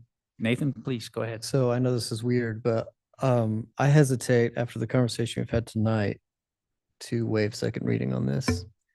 I think that there are some questions about the goals of the property and um, there are options, like Mayor pointed out, that we maybe should have considered first. So I guess it's more personal that I have learned a lot tonight and want more time to think, but that doesn't necessarily mean I don't know. If the rest of council doesn't feel that way, that's fine. I don't know what to say. So Garrett. Well, my question is, with all the changes they're wanting to make to the zone, is it premature to approve it to the zone until we've visited the zone for those changes? I think it's appropriate to ask the proponent if they want to withdraw their request, given that we have made the one change to the RM zone, but only the one. That's a fair question. I think at this point, part of that is always a shoot for the stars and see what you can get, and go back to drawing board. We certainly were working off some of the previous discussions and working with other city councils in the previous zone that was there, and in hopes of continuing that same thread of discussion we had. I think at this time we would be okay. And certainly you guys have denied us those other 3 items. And so I think it would be appropriate if you guys are willing to continue forward to move this into the zone. You've already approved it to be part of there. And then if we need to have other discussions, amendments, that can still be denied whether or not we are in the zone. But you've shown, at least to us, your desire to put us in the zone by approving it as part of that overall zoning package. So with or without those, if we need further discussions, you can still deny them in the future if we decide to make another application. Okay. That's the Yeah, clarification needed. and I pushed you guys hard. You responded well. Thank you for the discussion. Well, Mayor, after I've been working on this project for about 5 years now, we've got a good enough relationship. I don't blame you for pushing us and having those hard discussions. That's why you do what you do, and that's why we do what we do. And thanks for that. I mean, I'm really trying to have the discussion about affordable housing, and that's why I maybe poked at you guys a little bit. If I may be a little bit extemporaneous here, I just met with another developer, statewide developer, earlier this week on a project. They're doing this exact discussion in a city down in far south, central Utah, an area that I don't necessarily work in, but another office of ours does. And they actually sat down with the city council and had a very unique discussion about what is affordable, exactly what the mayor is talking about. And they pulled up on the screen there affordable townhomes in their neighborhood. And Al was just doing that. We were looking anywhere from about 350 to just a little over 400 for brand new townhomes in Nibley City, right? But they actually, and they know those numbers well better than I do. Again, I'm just a designer, surveyor, and work with engineers. So I don't speak to those numbers every day, but he started me walking me through, okay, city council, what price point do you want on these homes? And mayor gave that number, what's the medium household income, and you times that by, and you come up, this is what the city needs to make it affordable. I've heard city planners and experts say affordable doesn't exist, it's only attainable. And so if you actually walk that number backwards, and I'm going to actually go sit down with this other developer, I'd be happy to share that with you guys in some other sort of meeting. It's quite fascinating about how quickly anything gets unaffordable. But those little pieces do help. And that's why I'm focusing on the math of infrastructure cost to unit cost is the easiest way to cut that down. Yeah, it's not a complaint, but I think local governance, kind of gets caught in the middle on this, because we're the beehive state. We're industrious. We make jobs. We have 1 to 2% unemployment in Cache Valley. We are incredibly successful with economic development. The state recognizes economic development is about more than creating jobs. It's also having workers to fill those jobs. And it's also those workers need a place to live. And so continued economic development depends on affordable housing. So the state wants us to make sure we're creating affordable housing, right? But at the same time, it's a free market. And, even though I kidded you, Al, I don't expect developers and private landowners to donate their land so that Nibley City can help create affordable housing. And the other complication is maintain rural atmosphere, our character, the reason we hear it all the time. We moved to Nibley in the first place. So, you know, we got all these things pulling at us in different directions, and I appreciate the discussion on it. I think we should get points for the number of times we said affordable housing in this meeting. It should count. Well, we should probably switch to attainable, but I don't know what that definition is. Yeah. It's diversity. You're of adding to housing I stock. adopted that a long time ago. Well, okay. I think this area is good for this zone. It's got like major highways. It's got commercial. So I'm still comfortable with waiving second reading. Well, we need to vote on it regardless, right? Right. And that's we what it's haven't on. voted yet. We're in We're just discussion. discussing. We're addressing my concerns of second reading. I understand. Thanks, Norm, for addressing that. Mhm. Can I ask a question? Churches and similar like schools are allowed in all zones, but what in Nibley City? Should be all zones. It's all zones, Yeah. right? Okay. And then What? I'm like. it was a trick question. Oh, no. Up on us, mobile home parks. Like sometimes that's happened, right? The current RM zone for single family homes, minimum lot size is 4,500 square feet.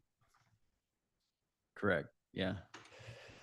And the current amount of open space required, if only doing single family homes, is 20%. Mhm. How many acres is this again?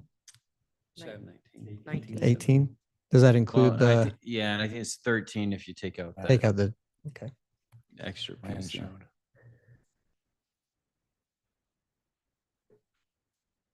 Yeah, I think my actual problem is with our RM zone, not rezoning this. I mean, that's very, and it's exactly patterned after the RPUD Yeah. zone. So that's how that's set up as well. I think that's my problem with it. It's not different. Right. Yeah, I was on sabbatical, but the city created the RM zone to compete with Logan on a piece Yeah. of property that went to Logan. And then we kept it because I said we should get a highway zone and we thought that this was good enough. We kept it because I know, once it's in there, you don't want to take it out. Who goes back and gets rid of old laws? Well, to be honest, we've never put it to the test too. You don't know how good it's going to be or not because until it's implemented. And I'm sure, like they brought up, there's restrictions to it to make it so you can get your maximum density. I guess that's why I was asking the questions I was asking today is what makes this zone hard for them on this law? And they've given me a lot of that answer. space. And yeah, I think I'm coming to the conclusion that my problem's with the zone Yeah. itself, not including them. So I'm happy to vote today. Okay, is there an objection to voting on the motion to rezone this property and waive second reading? Seeing none? Cheryl? Oh, perfect. It's your time to shine. In favor. In favor. In favor. In favor. Thank you, Cheryl. I count that 4 in favor, none opposed. So this property is rezoned. Great, thanks you guys. We actually tried to, much to Stokes Nature Center chagrin, we'll probably hear about this later. We should hear about this later. We tried to get you guys from not having to drive back south so late, but that's the best we could do. We appreciate you guys. I'm happy to have any more discussions on not just this one, but on affordable, attainable, whatever it is. Sure. Industry professional. Yeah, I think there's a great chance to do that as we get into the site plan. Okay. Thanks. Thanks, guys. Drive safe. Okay, let's do item 11. This is a consideration of a development agreement with Stokes Nature Center for an outdoor learning space. Parcel that you know about. Let's see if we have an introduction. Do we have an introduction or we just turn it over to Kendra? Levi. Tom's standing. Got one. Oh, Tom. And Levi. Tom, you gonna talk? Tom, I hope I know what you're gonna say right off the bat. Go ahead. Yeah, so I just need to make a public disclosure here that I am affiliated with Stokes Nature Center. I serve on their facilities committee. I don't believe that any of my interface with this project nor my duties as a city engineer were affected by that relationship. So Thank you. And with that, how do you feel? No, I guess there's more to the discussion. I do see you as Levi. Just tell me, are you doing an introduction or we turn it over? Yeah, to I can, Ken? I can Okay, do, I please can do a quick introduction, and then if you have any questions, the applicant's here as well.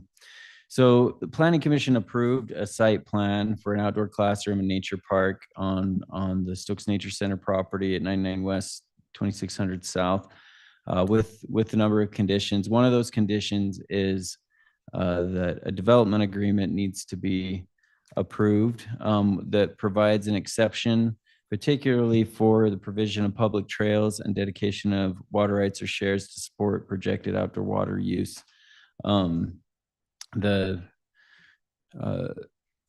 In order to approve the site plan as presented, those exceptions are necessary. If this isn't granted tonight, then they couldn't move forward as they've planned. So, but this is really a legislative approval of this development agreement for them to do that. A little more detail on the provisions of what's in this agreement. So the developer would like to provide their own irrigation water, and that they would dedicate water shares for limited culinary needs on the site. And on the next slide, I'll show you, what's included on the site plan that was approved, for a little bit more background there. But no culinary water would be used for irrigation. This would also grant an exception to the requirement for master plan trails through the development, with the exception of along 2600 South. There's a 10-foot wide pathway that's in the trail master plan, as well as the transportation master plan that they are proposing to provide. But there's other trails that go through the site, and I think I'll let the applicant explain the reason why in more detail, but in short, there's a conservation easement on the property that restricts this use to it's not for general public use, and this would be a public trail. They can go into more detail there if you want to get more background on that reason why.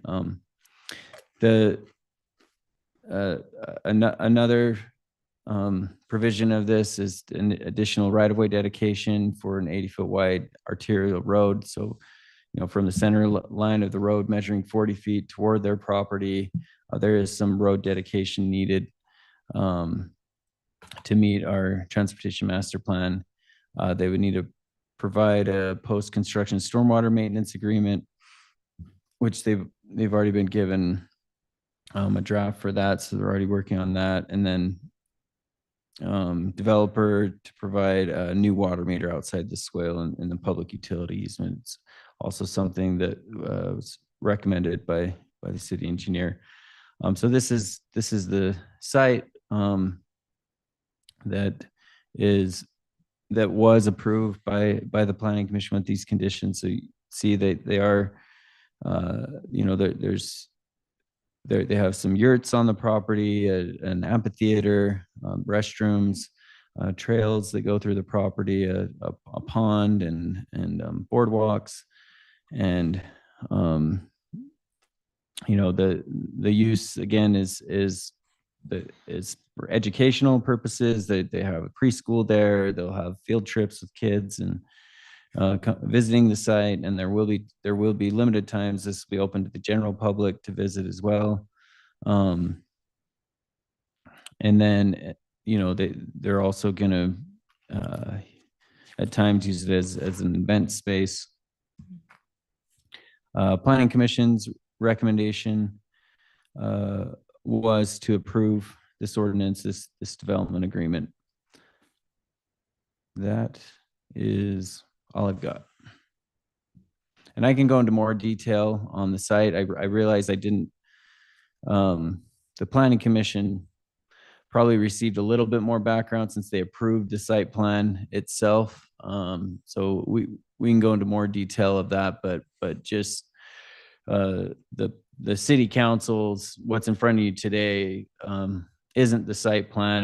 That was the planning commission already went through that process. It's limited to this development agreement, and really the main issues are the trail and its conformance to the trail master plan, and the trails that go through the property, as well as these dedication of water shares and rights. Because within our code, we typically we require within our code the dedication of water rights or shares to support both culinary and outdoor use. And they're just asking for culinary, and they would irrigate, using the water from the pond for the remaining, for the outdoor use.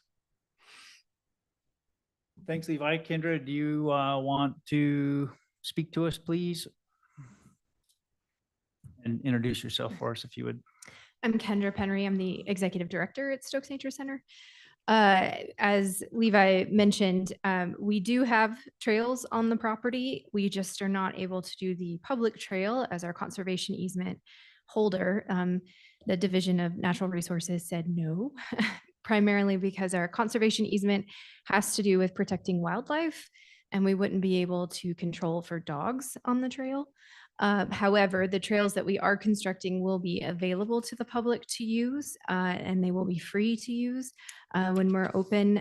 We expect at a minimum, the hours at the property would mirror the current hours that we have at the Nature Center, is that it's open to the public Friday, Saturday, and Sunday. And then we also have additional hours outside of that for free programming, as well as some evenings, depending on the weather. But at a minimum, that's what we would be able to offer. So there are trails. It's just not the one as listed in the master trails plan. And also, as Levi mentioned with the water rights, we do hope to continue irrigating the property, as we do have fruit trees, et cetera, that we use to provide fruit for our local food pantries and our community members. And being able to just irrigate out of that water rather than out of the culinary water would help, as we have the ability to capture the water in the pond and then use that instead of having to go through culinary water. But I'm also happy to answer specific questions. Kendra, I'll follow up on the availability of trails on Friday, Saturday, and Sunday. I mean, it's fair. You anticipate that's daylight hours, I assume. And is that conditioned on having a member of Stokes Nature Center staff on site? A member of staff or a volunteer. It's what we do at the Nature Center right now. It's primarily staffed by volunteers. So that is also an option. It doesn't have to be staff. And so you, even with that on-site presence, you still anticipate Friday, Saturday, and Sunday daylight hours availability of trails? For now, yes. As we go through, if we have additional staff and we're able to be open more, we certainly can be. The restriction we have is that we do have a preschool on site, and state licensing requirements for that say that we cannot have adults present that we have not background checked. And so Monday through Thursday, while our preschool is there, we have to maintain the space as safe for them. Thank you. Okay, so that's the difference on the trail, is that it'll be available to use, but only when someone's on the site. So that, okay. And that's primarily for safety. Since this is our property, we want to be sure that someone is there in case somebody needs something, or they trip or they fall or whatever. We are there to be sure that they're safe and we can take care of them And as prevent needed. dogs, because that was something you said is an issue. Yeah.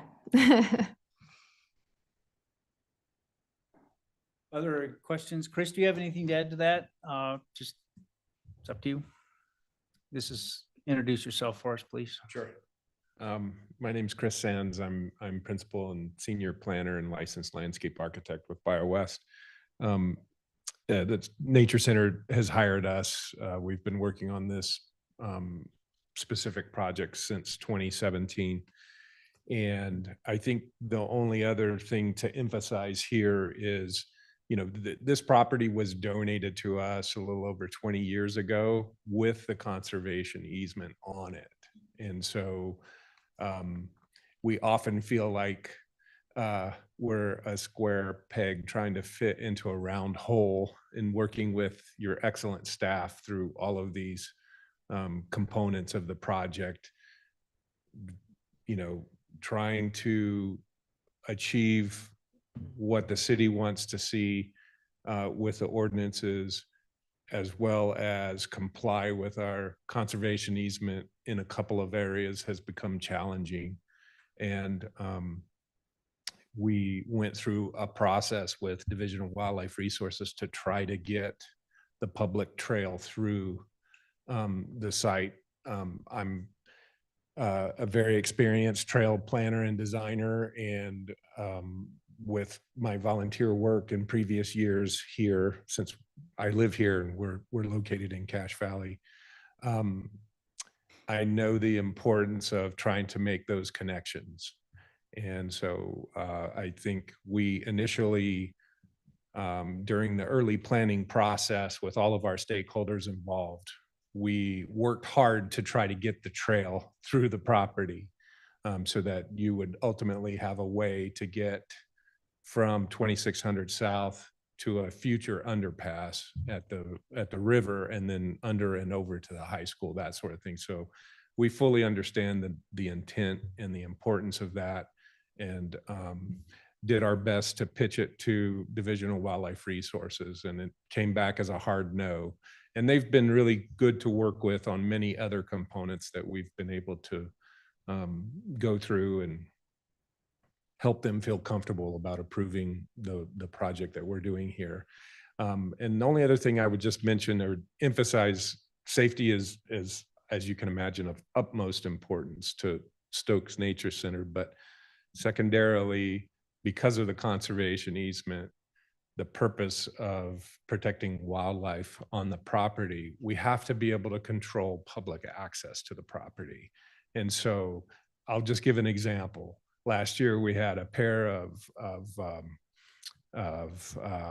cranes that nested in our adjacent to our pond out there. That's a very sensitive situation while those birds are fledging. And so we wouldn't want to introduce, access public disturbance and that sort of thing to cause the birds to abandon their nests. So I just use that as an example of, a situation that is possible to occur. We just have to be able to say, for this time period, we're not going to be able to allow public access. And so having that control is very important to Division of Wildlife Resources, and thus part of our responsibilities as stewards for the property. So hopefully that's helpful. Thank you. So question for you, Levi, where we had they want to waive the road on one of the prior things. Should we make an amendment to the trails and master plan to remove that from there? Or, what's the proper procedure? Well, this development agreement achieves the same end. I think we're in the process of updating our trail master plan as we speak with our active transportation plan. So that's something we should consider. I think for the development agreement, this does do that.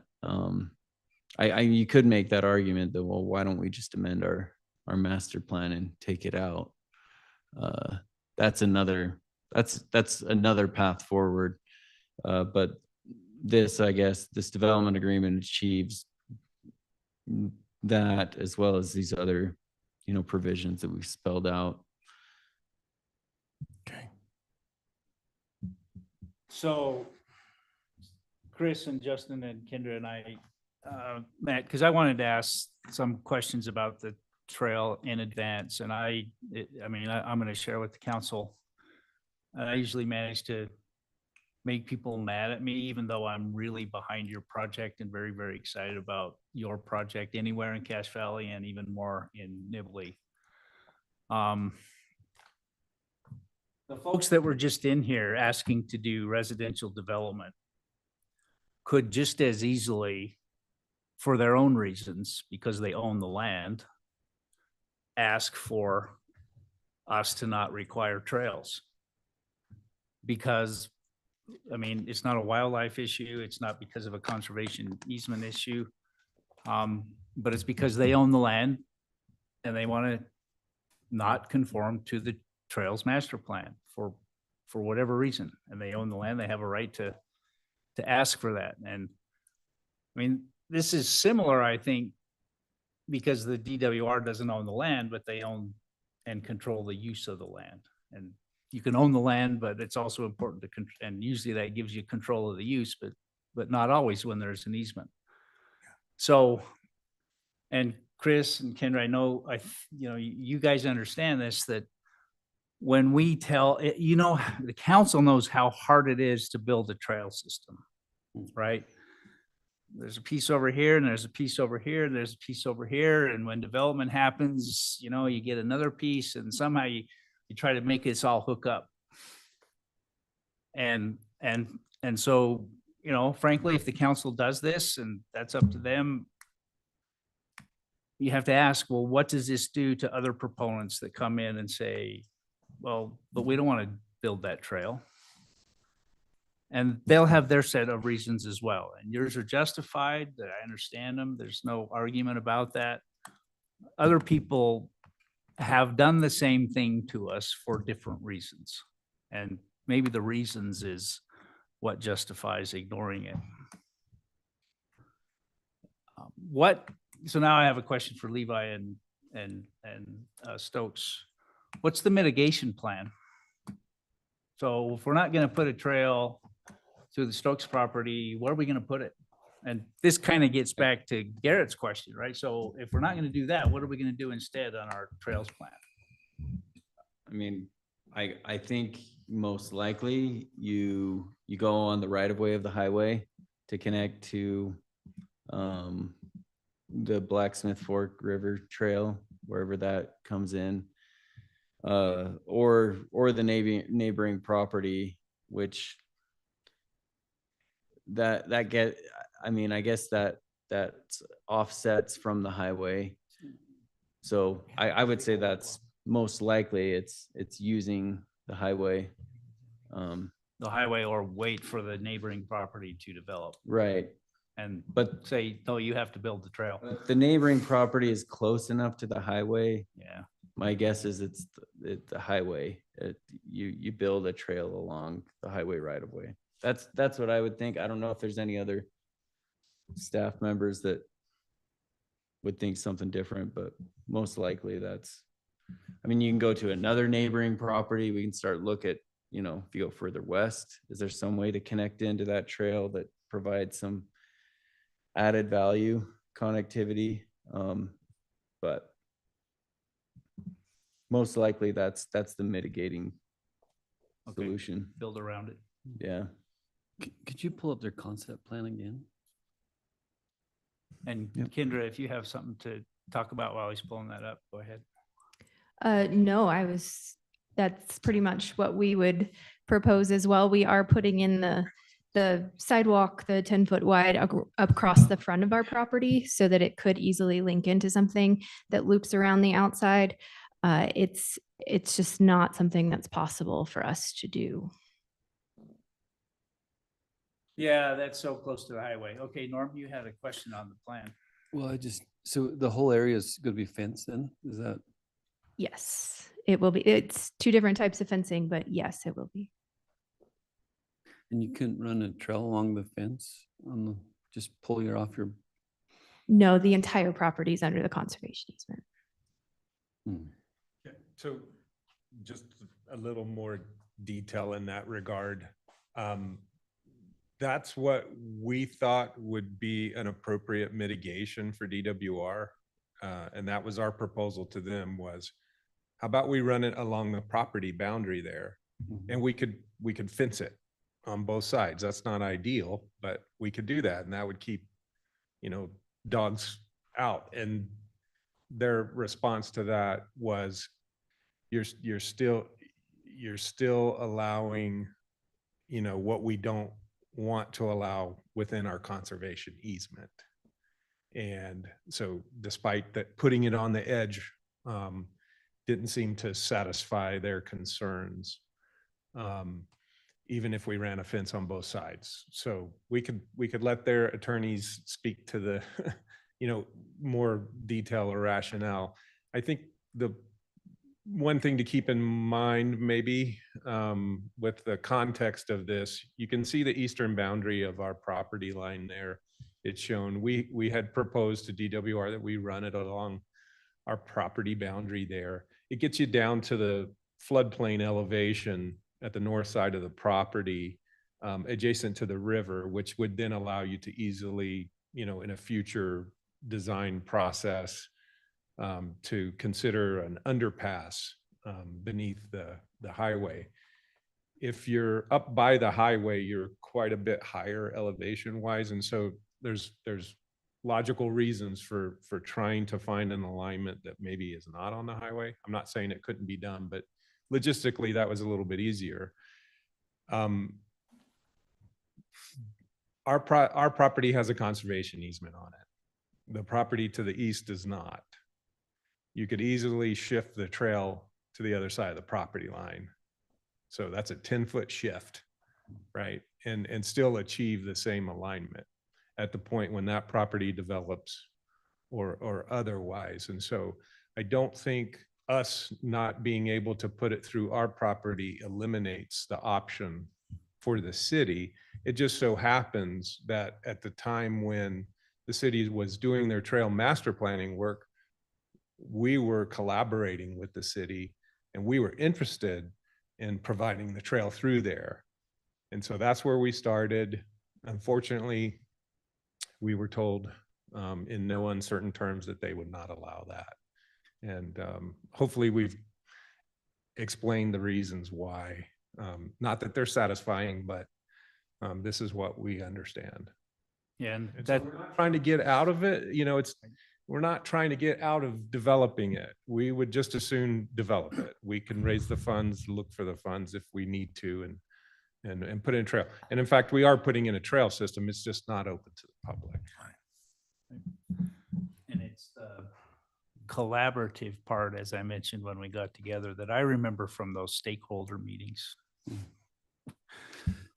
So you said you started this since 2017. So if you get approval, you're going to be able to start right away, or is it going to take another 7 years? We are planning for a groundbreaking on the 28th with construction to start in September.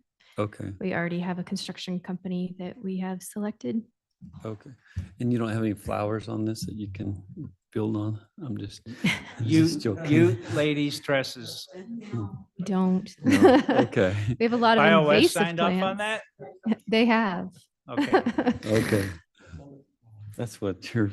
So Chris, I want to come back to the 10-foot offset on the trail. I mean, DWR understands, despite their insistence on the trail not being on their side of the property line, when, and I don't know when, and that's the problem, is I don't know when property to the east develops, there will be if we can get our master plan adhered to, there would be a trail 10 feet from the property line. And you explained that to them, and they said, still no dice. They don't control what happens on the other side of the property line, so they can't really say anything. This reminds me of the story of the farmer that doesn't want to own all the land, just all the land that touches their land. Or the city that doesn't want to control all the land uses, just all the land uses that touch land that they control land uses on. I have a question. Oh, yeah. I understand your serious question. I hope. Well, it's a similar question. It's hard to speak for the DWR. I get it. why is the sidewalk in the right of way okay? As opposed to the justification for not allowing the other trail? They're outside the fence, so we can control access on the other side. But they said the fence wasn't enough. Yeah. For the side trail, but it is for the road trail? Mhm. This is what I don't understand why a road facing trail is okay, but the east one is not if you have the same mechanisms. Did they answer that for you? Did you ask them that? No, we just submitted the plan and they approved And it. they said, yeah, just It didn't say, but I don't think you want to approve this because you didn't approve the other one. We didn't ask further questions. We just accept. understood. It's weird. Because it's the same thing, in Mhm. my opinion, and I mean, you can make the argument that it's not on property, it's in the right.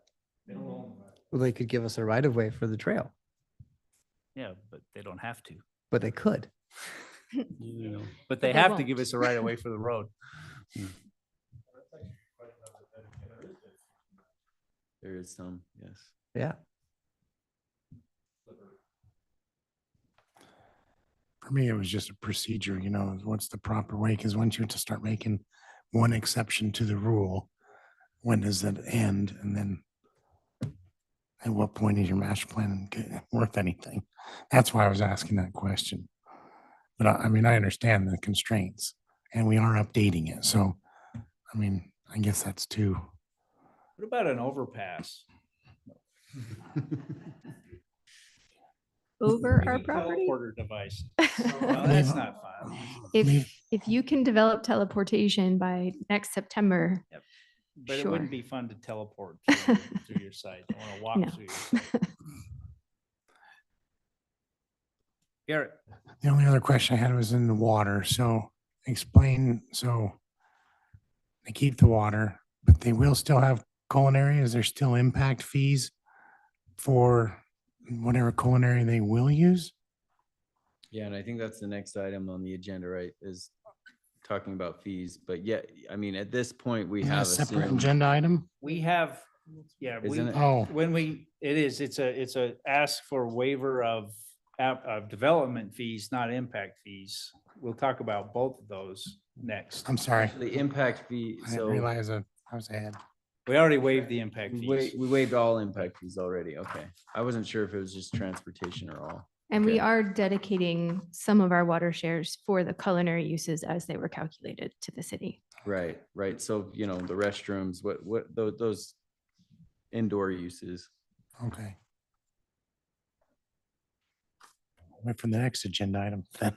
On fees. On Right. fees. But this development agreement does cover water dedication. Right. Not a fee, but a dedication of, well, we require developers to bring water to us because we can't manufacture water to put in culinary pipes. So And then- this is sizing the dedication appropriate for the indoor uses of the plan. And we waived impact fees already? The council 15 years ago waived two of the impact fees, and this Okay. council waived without you. So almost you, this council. Yeah. Almost this council. I'm the newbie, I know. Waived water impact fees. And the other provision there is that they actually can't use culinary water to irrigate.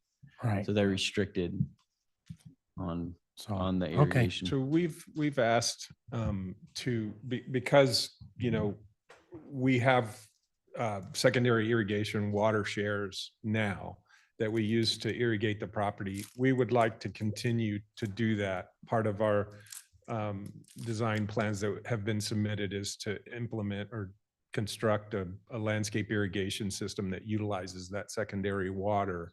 And so we asked if we could retain our water shares for those purposes. And the city has asked us to calculate how much culinary use and then dedicate, that portion of your water shares accordingly. And that's what the agreement has.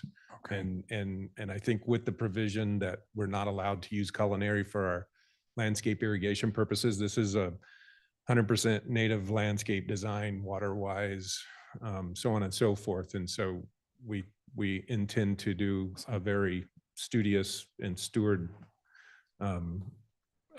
forward approach to managing our water there, and would like to be able to do that without using culinary water. Nathan? Speaking to that, section 2C talks about that, but it doesn't have the actual numbers of shares. Oh, right. We have a blank because we were figuring It's those a out. blank. So do we know those yet, or? Yes. Okay. It's part of that packet. I wasn't sure if they were still under, Tom, maybe you can speak to this, if they were still under some review. Yeah, we've submitted them, and they were part of the packet. And so at some point, we assumed us and the city would come to an agreement on what that quantity is. So we've suggested what the quantity is, and are waiting for city approval or feedback on that. It's, significantly less use than one single family home. Just to be clear, it's 0.2 of an acre foot Okay. for the entire year. Yeah. Domestic Question, use we is don't have a motion yet, 0.45. right? Does us not deciding this tonight and maybe instead in 3 weeks cause any harm to your plans? Yes, we would lose $2 million in grant funding, which would in essence halt the project entirely in perpetuity. Because you have a deadline to have Of them the end of approved? August, we have to break ground. So why are we so late getting to this point? We have been going back and forth for quite some time, trying to get For to a this trail point. with DWR, or We've been dealing with that. We've been getting the plan finalized and approved by DWR, and then approved from you all as well. Yes. What constitutes breaking ground to keep your grant? I have to move a shovel full of dirt in an official capacity.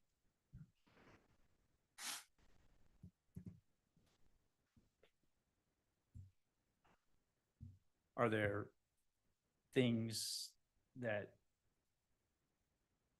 we need more data on or information in terms of delaying? Or just more time to mull it, or? No, this is more of one is pushing legally on DWR of why a sidewalk's okay, but something else isn't. Like that really bothers me. I don't know if we actually want to do it, but just being able to ask the question of them in legal, why is this okay? But the same thing on the other side is not. As well as actually getting the numbers for the water shares. That was my only reason to not. Do we have those numbers, Tom? Yes, we do. Yeah. Okay. Why don't you give us those? So the water shares would be 0.191 acre feet, which equals about 0.06 shares of a canal water. I would even propose, I'd be comfortable if we just waive all that too, but it's so minimal. Yeah. 0.06 of a share, that's, Good I luck think that'd buying get that lost somewhere. So. So do you have any extra water shares on this property that you're not planning on selling, or? Yeah, so you're gonna use all your shares and just keep We them? only have 3 shares. Oh, So, yes. not too much. Do you share some of those? I remember from the steering committee, it seems like Joe irrigates out of your pond. He used to. He hasn't used it in a while, but he does have 75% of the water rights to that pond. Oh, he does? Mhm.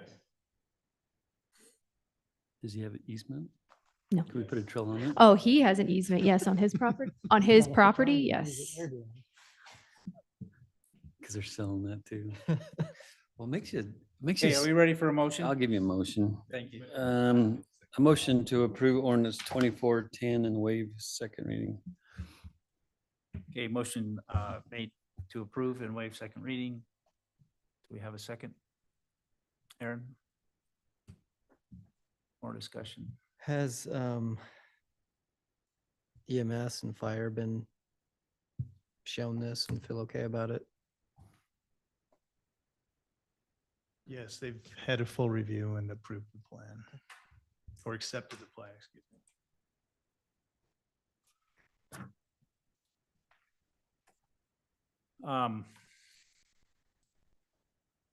Thanks for the motion. I mean, 0.19, is that what the number was? 0.19 water shares is kind of hardly worth the trouble. Well, But- we're offering it. Okay. You don't know. We asked for it. I don't know. Okay, that's We fine. did.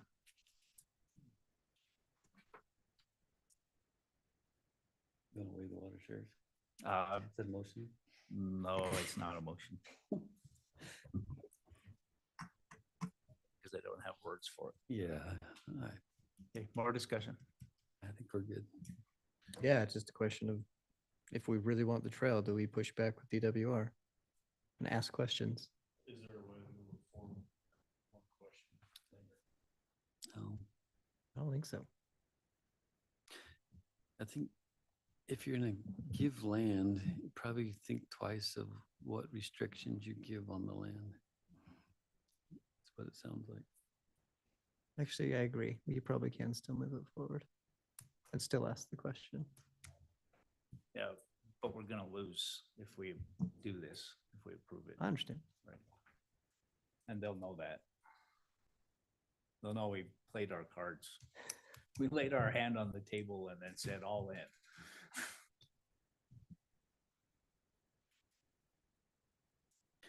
It'd be nice to see something there. You could drive by and it's been sitting for a while, so I 17. think it'd be exciting to see something develop. And we've been working on this since 2017. I don't know if that question is worth throwing all that away. Stakeholder. You know, I've been working on it for over 20 years. So, holy cow. But, you know, initially as a volunteer for Stokes Nature Center, and I've been involved with the organization since their founding. But in the early 2000s, they asked me to spearhead a committee to start looking at a future nature site, a future home for the nature center.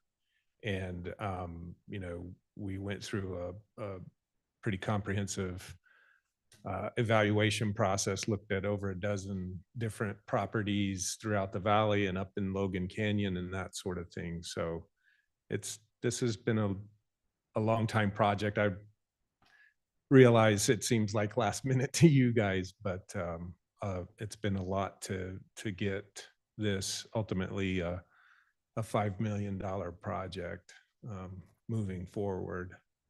And so we're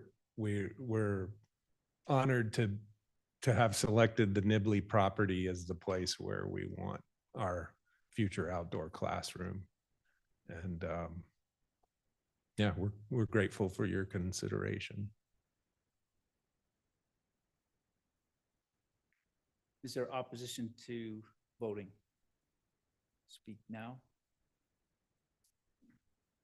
Silence is acceptance. Let's move to, or let's ask Cheryl to call the roll on, what are we on? 2410. Ordinance 2410, which would be to adopt this development agreement. Cheryl, we're ready. In favor? In favor. In favor. In favor. Thank you, council. Thank you, Cheryl. 4 in favor, none opposed. So we will adopt the development agreement. All this talk about water makes me want to take a break. Can I be indulged by the council to have a very, very short break? I know you guys are here for another agenda item, but I'm going to take that as a yes. I'll hurry. I'll follow you. You're gonna get in? No. Even if we got it, Gonna it's pull another up. dead end It's a to dead end. nowhere. I guess- It's a dead end. Like half of our trails because they're not connected. Yes. That's one of my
Or very much appreciate you giving me a chance to take a break.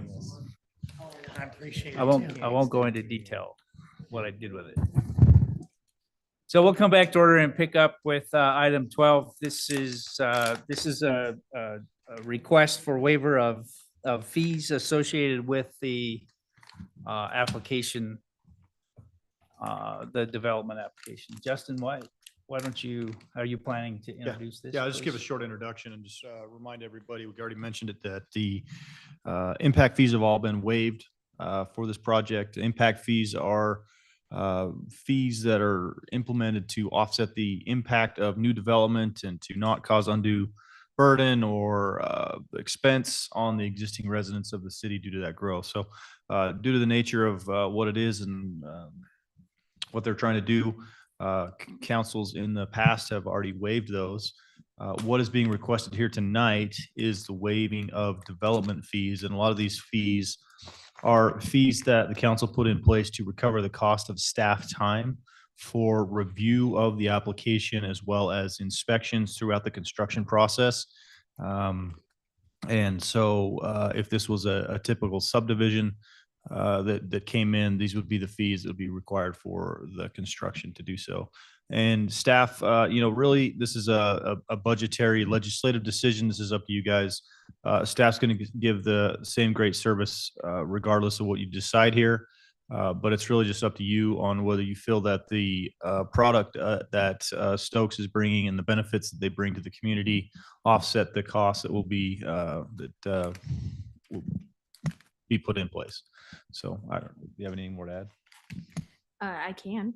The reason that we are requesting this is because we're not creating a sellable commodity. We are hoping to create a resource that is free for the community to use.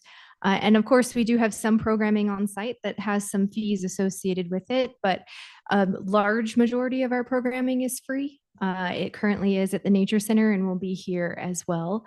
And we know that this is something that the community really needs. I just mentioned a second ago that we've already had about a dozen residents of Nibley call us to enroll their children in our preschool, and it doesn't exist yet.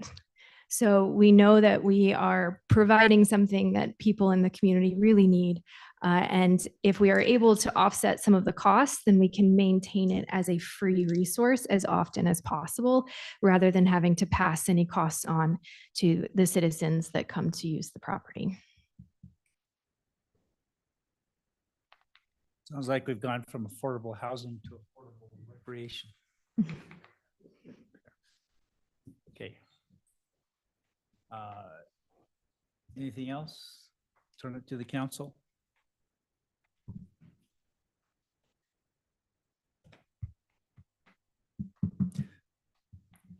So I'll say this, and I said it to Kendra and Chris when we were chatting. I mean, the ask to waive these fees is not money out of my pocket. It's not money out of the council's pocket. This is asking the citizens of Nibley to subsidize this project to the $13,400 level. Not the people that are enrolled in preschool necessarily. This is asking each citizen of Nibley through their representation here on the council to contribute by waiving these fees, because staff has to get paid. Work was done and there's a work product that came from it. Again, I'm not trying to say I'm not excited about the project. I am. I'm just putting in perspective what the ask is. It's not your money, it's the citizens' money. And if the trail went through, then it was easier to justify doing it because they could all have access, they can all walk on it. Now we're limited to your hours that you're open and on. True.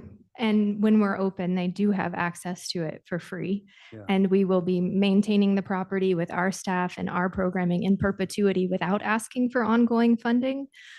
We are simply asking to waive these fees at the start so that we can introduce it as a free resource to the community rather than having to have an entrance fee. Is Is it really that black and white? If you don't get these waived, you'll ask for an entry fee? We could. Take that as a maybe, or I mean, we haven't settled on it yet, but the more money we save in the process of development, the less we need to ask from people later.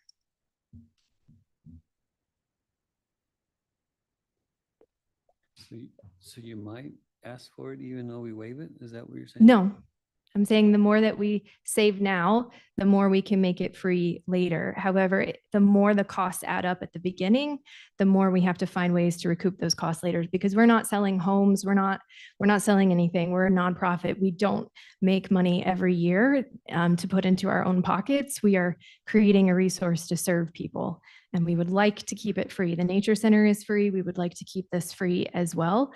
But the more that costs add up, the less likely that becomes. Kendra, have you raised money on Nibley City property? To date, Yes. no. Did you charge for Firefly tours on Nibley City property? The flyer said you did. Oh, for our programming, yes, but that wasn't raising funds. That is merely reimbursing us for the cost of what we're doing. We print things, we send people home with materials. We had t-shirts for people that participated. It was merely to recoup those costs. It was not fundraising. Is Stokes a 501c3 or a 6 or educational? 501c3.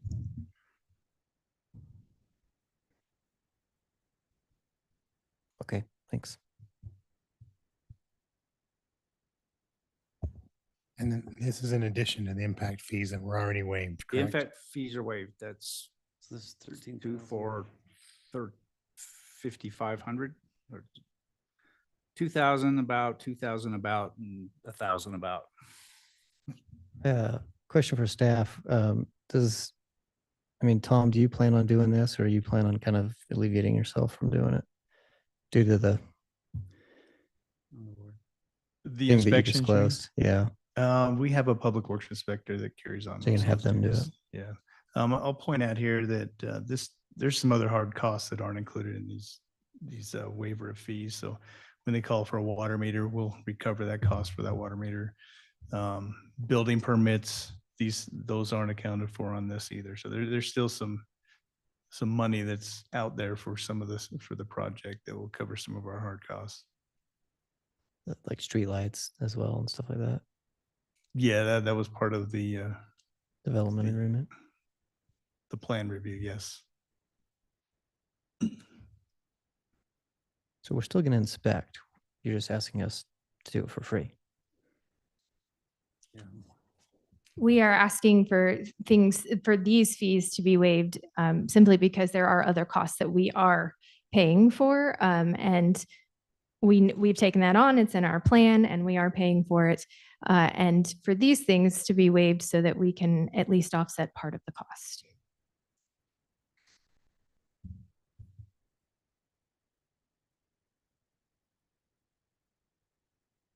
Can you tell we're bummed we didn't get our trail? Oh, I know. We tried. We were fully supportive of it. It was in the original plan Yeah. for the property. Yeah.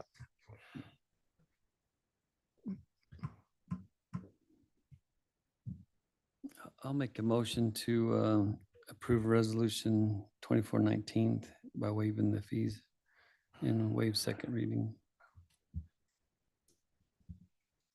Do I have a second?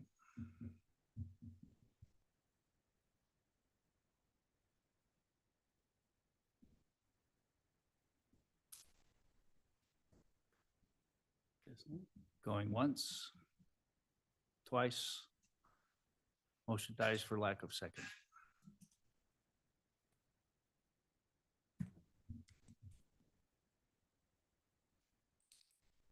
Do I have a different motion? We can still talk about it. You guys know that. It's easier to talk about. I have a question.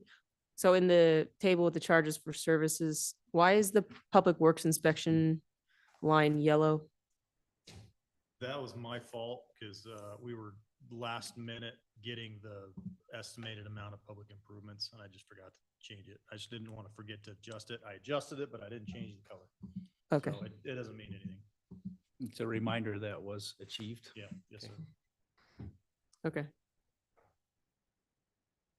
all of these inspections and these fees would be collected typically over the course of just the construction period? Like over what course of time would these fees be collected? So typically these are collected before we'll record a plat or approve any construction activity. They're starting construction activity in 3 days, 6 days. Okay, so if we didn't approve this, they would need to pay us $13,000 in the next 6 days. Okay.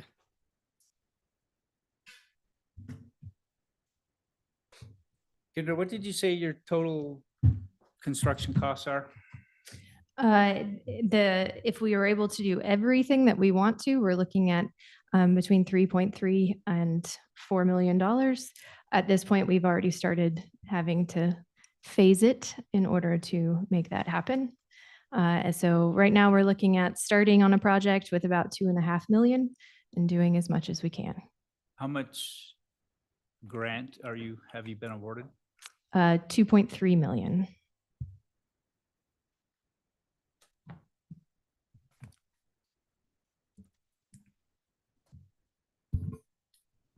I know it's hard to determine, but I know you have some ideas of the community programs as you phase that you'll want to get in there, such as the preschool and things you mentioned. I assume there's caps due to resources on enrollment of those kind of things, and that your costs will fluctuate. But just a general idea, after phase 1 of what you get done from this project, the kind of programs, the cost of those programs, and some of the limits, I would just like to hear about, because like I said, we had this idea of it's going to benefit the community. I think we all agree with that, but we've kind of lost some of that perspective for Nibley citizens specifically. So just getting some of that information would help me. Sure. So our preschool right now is $250 a month for students to attend. It's one of the lowest costs per hour and per student in the Valley. And we try to keep it that way so that everyone can participate, but we also provide at least 2 scholarships per year, covering up to 100% of the cost for people to participate. The remainder of our programs are cost based on exactly what they cost us to run. And it does fluctuate depending on how intense the project is. But on this site, we are planning for a wide variety of pollinator programs, including a 68-bed pollinator and food garden for people to be able to grow food and utilize at home for themselves. That also includes our fruit trees on site that will be available to people to utilize. Right now, they're not because it's not safe for people to access the property, but it will be eventually. We also have a wide variety of free programming that we do at the Nature Center that includes a weekly story time for children. It includes a monthly adult workshop on anything from zookeeping, which is the one we have coming up. We also have an entire series we're running right now about emotions and nature that is free. And we would expect to offer something similar here. In addition, we will be offering a wide variety of birding opportunities, et cetera, for people on site. We will also have car chargers on site for people to use free of charge. And I realize that the hours are somewhat limited, but when it is open, it is completely free for people to use. And we will make that as wide open as possible. What holds us back is staffing. If we have more staff, we can offer more hours. But in all honesty, we are a nonprofit, so it is hard for us to compete with larger companies that can pay more. So we do the best we can to offer as many programs as we can. We depend primarily on grant funding to do most of what we do so that we can continue to offer things as inexpensively as possible. On this site, we do also propose school field trips. All 4th graders in the Valley have access to a completely free program with us every single year. And that will continue on this property as well. Ridgeline High School has already asked if they can utilize the property for their biology students for research. And we have said yes. Teachers will have access to the property for free. We will just have a sign-up sheet for us to know when they're coming. And it is safe for them to use. The rest of our field trips that we charge $3 per student to participate, which is pretty ridiculously low. But again, we are more focused on having more students involved rather than making money. We also already have a partnership with USU for research for their students to have access to the property. That includes the water lab that will be studying the impact of our water on the safety of our food supply in Cache Valley, as well as local bees through the bee lab, how they can increase our food supply and through pollination, whether solitary bees or honeybees. We will also have the amphitheater and the pavilion on site, which other nonprofits in the Valley can use for free for their own programming. And we do offer the nature center to rent for private events. We would possibly be able to do that at this site, but again, the rental fee there is $60. So it's pretty low. Again, we are more about wanting people to get outside than making money. This property would follow suit with that. Thank you. I think it's important to get that in the public record as well. I appreciate the broad audience that will benefit. Yeah. In fact, it seems like over and over I come to a question of what's the proper scale of government? What's the proper scale for services, and whether it's rec centers or whether it's landfills, et cetera, et cetera. Have you approached, let's say, Cache County about subsidizing this construction project? They already give us RAPS funding for our programs, but nonprofits are not allowed to ask for RAPS funding for capital improvements. Only cities are. So we cannot get that funding for this. The Visitors Bureau has invested in this project in terms of the entryway and a few of the interpretive signs about the topics that are most attractive to visitors to the Valley, being fireflies and migrating birds.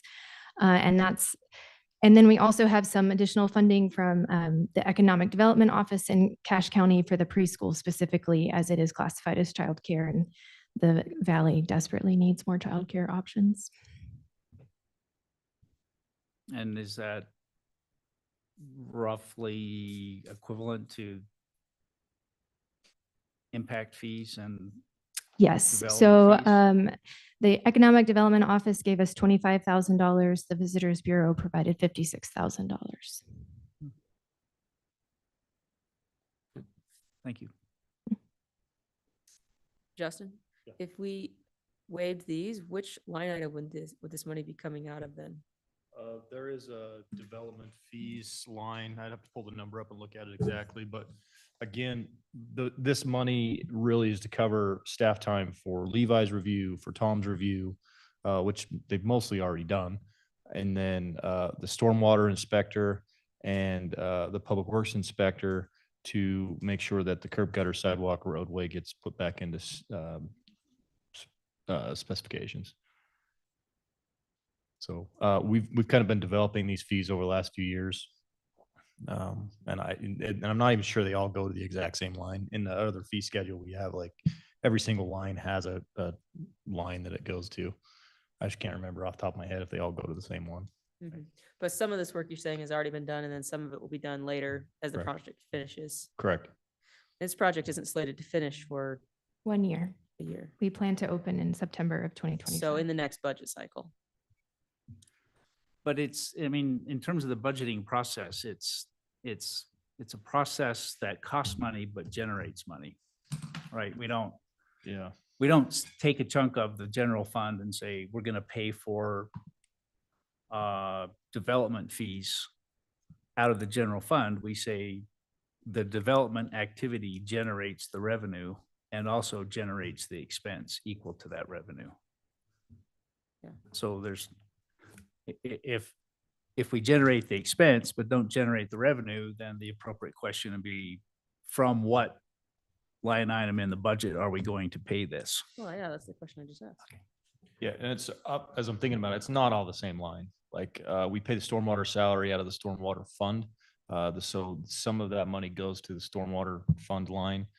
Some of it just goes to the general fund building account. So they're not all one place.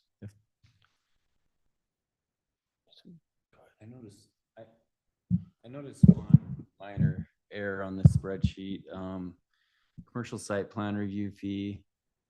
It shows at 2,500 and it quantifies that. I'm not sure if that's based upon the square footage of the whole site or the disturbance, but that was actually already paid. And it was quite a bit lower than that because it was based on the square footage of the buildings. So when they submitted their site plan, they did pay that. So that 2,500, I mean, I guess if we waived it, we could refund them that amount. It wasn't 2,500. It was a lower amount. I could look it up if you'd like, but.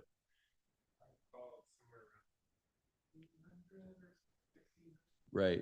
So that one's a little bit different, but I just noticed that. I'm sorry I didn't see that before this meeting. So the 13,000, I guess, is a little lower. It's probably more like 12. I can look up the number. The motion is, we don't have a motion. I can give another one. We can try this one, see if it sticks. I motion to approve resolution 2419, waive second reading and split the cost. So cut it in half. And so if so, you'd credit them what they paid towards their half. So it'd essentially be like 12,300 split in half. Okay. 6,000-ish. Yeah. And then if they've already paid this amount, then that'll apply to their portion they've already paid. Okay. Is there a second? I'll second it. So the motion is to take the remaining balance and cut the balance, which isn't 13,300, it's less. Do you guys need to go back and look at this spreadsheet? I mean, are we okay with real-time editing? That was the one that I can look it up really quick if you want me to. It's gonna be a little messy if I got the screen up. Are there other things that need review? I mean, everything looks good to me. I know Justin and Tom, I think you looked at this as well, but everything else looks good to me. That was just one thing that I noticed because it's kind of in my purview. When we get the application, we ask for that one up front. So they already paid that, and the way it was calculated on this spreadsheet's a little different. Because we base it on the building square footage, not the site square footage. So once we're done, if this approves, you'll adjust that to the actual number, and then we'll just split it in half. Yeah, if it passed, that's okay. We would adjust that number. So, okay. And like I said, I can look it up. It'll just take me a minute.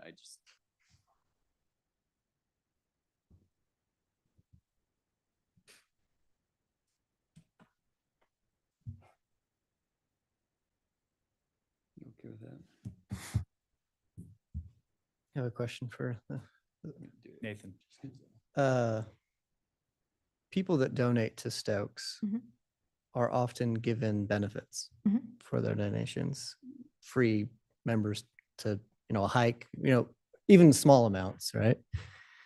And there are opportunities as a 501c3 that you give to acknowledge, et cetera. What plans do you have for incorporating or kind of recognizing Nibley City as one of your partners? Not specifically with this project or It's entirely up to you all. We offer sponsors for this project a variety of ways to be recognized, including on permanent signage at the park, temporary signage while it's under construction, which is already up if you drive by the property right now. On our website, on the project page for this, we also periodically do social media announcements. It's in our newsletter that goes out every year. Just in terms of numbers, our newsletter goes out to just over 3,000 people every month. Our website reaches about 2,000 every month, and our social media is up to about 10,000 people. And we utilize those as ways to recognize contributors, as well as opportunities for people to get involved in similar ways. But we allow supporters to choose how they like to be recognized. We do have one of the donors to this project or sponsors of this project asked not to be included on the signage, which is fine. We're not going to force you to do it. So it's really up to the sponsor to identify what's best for them. I don't know if we want it, but would you be open to like similar to what your tiers do of like a 10% discount for programs at this place for any residents of Nibley City? We can certainly offer a variety of options, including any program that, I mean, I can't give a discount on a free program, but Right. sorry. But we can do discounts on programming, but also not just at the site, because that is one thing that we've done before is for certain contributors, they get discounts, say, on our summer concert series or summer camps, because those aren't necessarily like summer camps might be on this site, but our summer concert series is a little bit bigger than this site will host. So we would be looking at that being an option. We can do something similar for people that work for the city but maybe don't live in the city, like just depending on how we want to figure that out. Yep, we are open to that. We offer something similar for supporters of our preschool that they're welcome to come to one of the family field days to meet the families that they're supporting. So there's a variety of options that we can explore. Absolutely. So those sponsorship benefits are available with additional contributions from Nibley City. I would imagine so, since we didn't discuss them on previous ones. Right.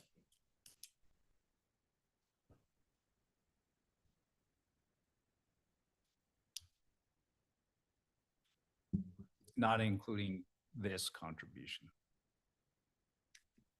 Could you rephrase that? So essentially, if the motion passes, Nibley citizens make a $6,000 contribution. Do any sponsorship benefits come with that? They could, yes. However, we would have to look at if it is $6,000, when is that limit reached in parallel with what we do? So is it the first 600 people get $10 worth of discount on something? Because that would be $6,000. Yeah, I actually, I think we're treading muddy waters to say Nibley residents somehow recoup this cost somewhere. I think that's a lot of accounting and a lot of hard things to work with. I would be much more interested in cross branding between Nibley City and Stokes Nature Center. I think we have, frankly, I think we have missed opportunities for that. And I would encourage us to do a better job on that. We can absolutely do that. We've tried in all of our media outreach on this project. It's since the beginning, it's been called the Nibley Outdoor Classroom because we don't have a good name for it yet. So we've been trying to put that out there as much as possible to date. And still now with our recent press release about our upcoming groundbreaking, it's in there as well still, so that people know exactly where it is. Yeah, to me, there's a difference between it being in Nibley and Nibley being an active supporter of your program. Sure. And you letting people know that. And I'm happy to do that, but I need permission from you all before I do that. I can't just claim that the city is unless someone has given me express written consent to do that. Okay, I'm the mayor. You have permission to use Nibley City in conjunction with your marketing effort.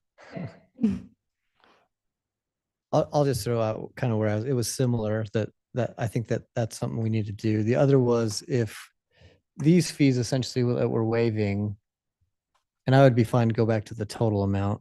The idea was maybe offering those kinds of benefits to Nibley City staff, because it's essentially them that are just donating their time, but it's the citizens that are paying for it. They So didn't donate their time. yeah, We yeah, paid them. yeah. I'm not. They're still getting I'm paid. not asking them to donate. Yeah, so I agree with you that it's a little muddy, but it's something I think as we have ongoing conversations, I don't think you guys would hesitate to have those. And there's so. certainly an option that we could even do, like for the first year, all Nibley City residents get this X program for free, whatever it is. Yeah. We can certainly do that. We need to have a better idea of exactly what programming we're offering first. But there's certainly conversations to be had there. Appreciate that. Mhm. We have a motion. Motions for half. Do you want to amend it or do you want to keep it at half? And we have the amount if you want to get that. Great. What is it? So the site plan review fee is actually only $236. It's based on the square footage of the building, which there's not a lot there. So that's what the fee is based on. So that lowers the total amount to 11,000.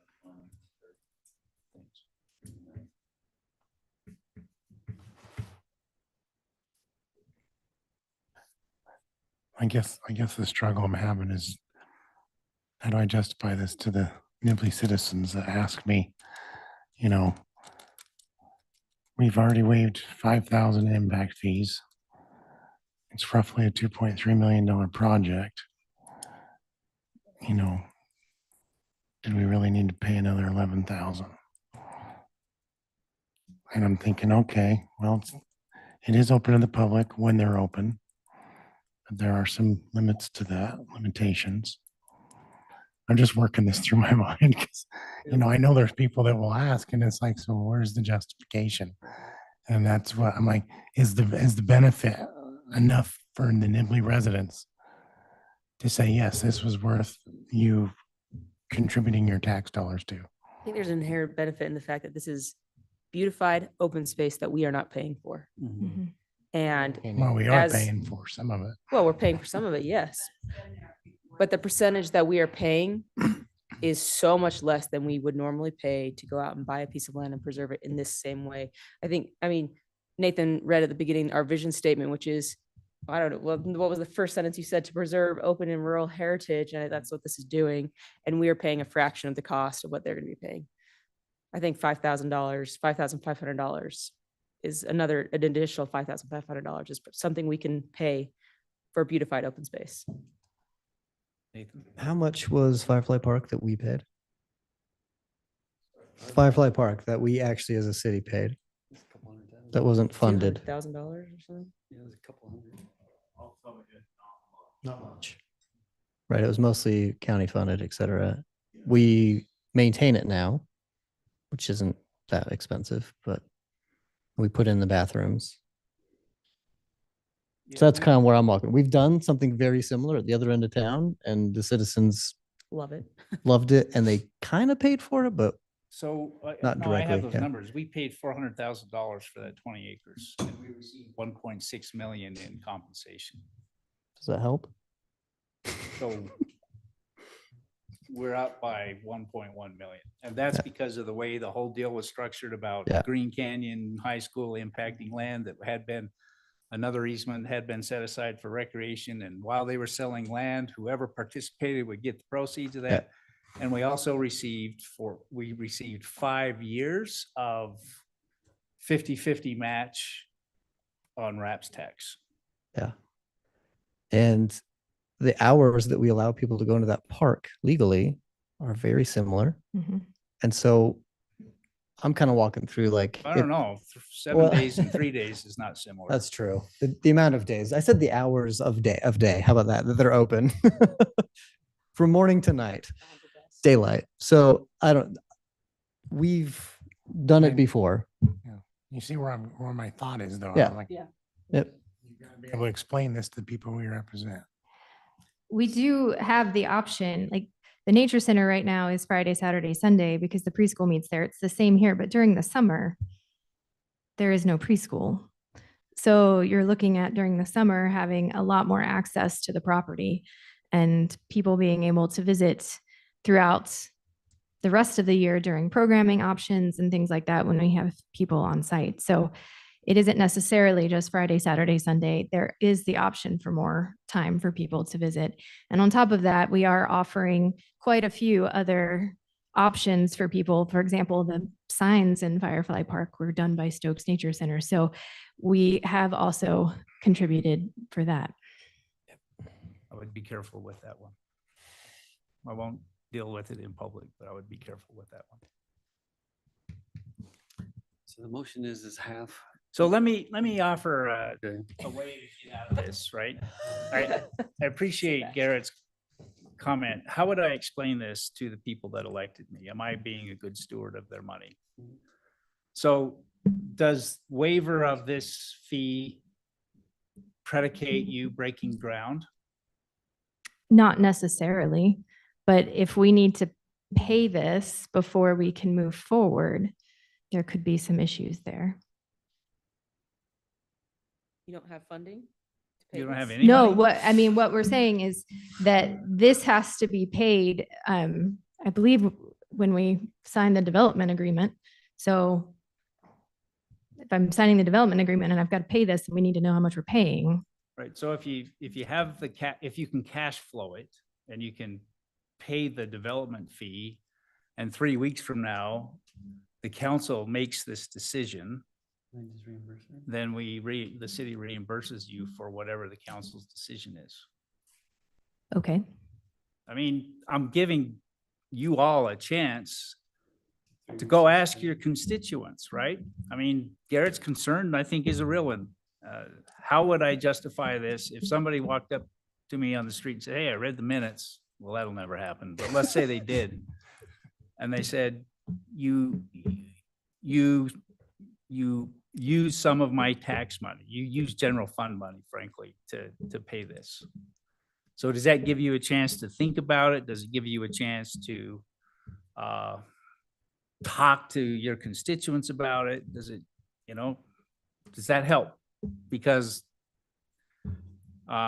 the motion could change to for first reading, or it could stay as waive second reading and continue next meeting 3 weeks from now.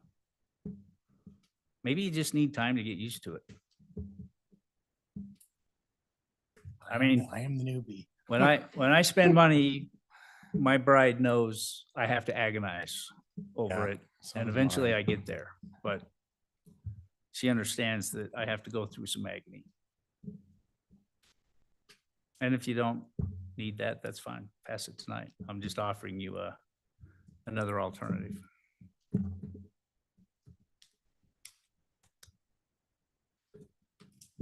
So we have a motion to waive 1/2 of approximately $11,000 in development fees. Is there an objection to voting? Seeing none, let's proceed. Everyone understand the motion? This is waiving, right? To waive 1/2 of $11,000. But we're waiving second reading. And waive second reading, right? Too many waivers. Too many waiving. And we would not have a second reading. We're clear on that. Cheryl, will you call the roll, please? In favor. In favor. In favor. In favor. Motion passes 4 in favor, none opposed. Thanks for staying late. Mhm. We still have stuff on the agenda if you want to hang out. Next, we have a resolution 2418 indicating an intent to do a municipal boundary adjustment with Logan City. Go ahead. Yeah, we've talked about this one for a couple of meetings. The only new thing to report, and this was expressed in the last meeting, and the council wanted to wait for Logan City on this boundary adjustment to act on it. And Logan City Council did pass a resolution that indicates intent to adjust the exact same thing that's in front of you tonight. So that was on 7th, if they took that action. I can get in more detail about what's being proposed, but I think I think we're good. A motion to approve resolution 2418. Second from, motion from Norm and a second from Nathan. Thank you very much for approval as presented. And this would be it. This would be it. Because it's, Anything to report from landowners? I mean, we'll hear from them I haven't sooner heard from any or more later. Nothing else. landowners. Like I mentioned in the last meeting, I heard from one. I had some questions, but no, I haven't. Okay.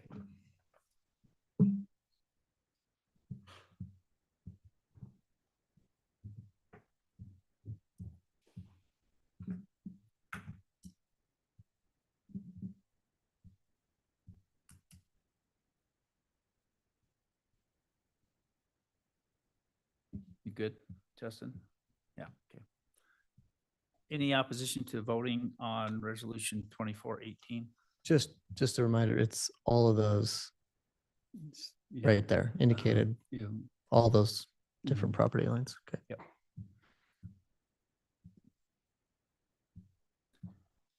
Yeah, maybe one additional thing, sorry to update you on this project that I didn't mention previously is this area was already zoned.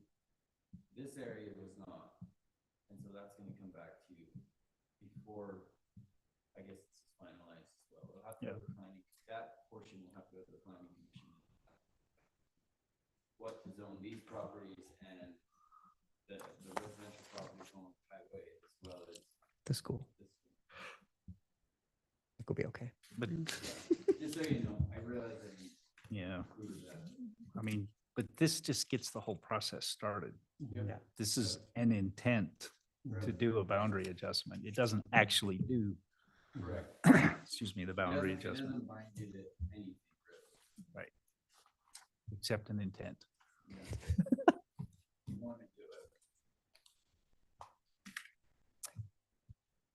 Do I have consent to vote? I see it. Cheryl, will you call the roll on 2418, please? In favor? In favor. In favor. In favor. 4 in favor, none opposed. Thank you, Levi. Thank you, council. We have an intention. I think we're at the end of our agenda, except for council and staff reports. Appreciate the discussion tonight. I knew it was going to be a little heavier. It's good for us to have to work those muscles once in a while. It is. And thanks for the discussion. It was a good discussion all around, staff, Yeah. council. And And on the record, you guys have, I assume it's you guys have reason to be proud of Nathan. Thank you. And why do we need more to spend more tax money? Thank you. And Justin, yeah, well, man, I wish I was in that family. Public meeting. Justin, we got it on the record, man. I'm just the mayor. But you can brand these guys any way you want. I rarely flex the mayor muscle. All right, Garrett, do you want to go first? Sure.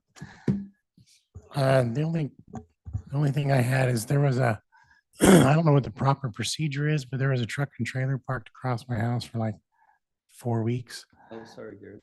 And it wasn't you though. It wasn't you, Norm. Norm, I would have just went and got the key because you would have left it in it anyway. And but then there was a cop. There was a cop there the other last week, and he opened the thing, and I don't know why the cop was there, but he was going through the truck, looked in the thing, and then the next day the truck was gone, but the trailer was still there. And then today, when I got home from work, the trailer has disappeared. I don't know if someone's moved it. I don't know what you're supposed to do in that kind of thing. It was weird to see the cop kind of going through the truck and the glove box and everything to figure out who owned it, because I don't know. It didn't belong to anybody that lived there. It's just been sitting there for like Parked in the street?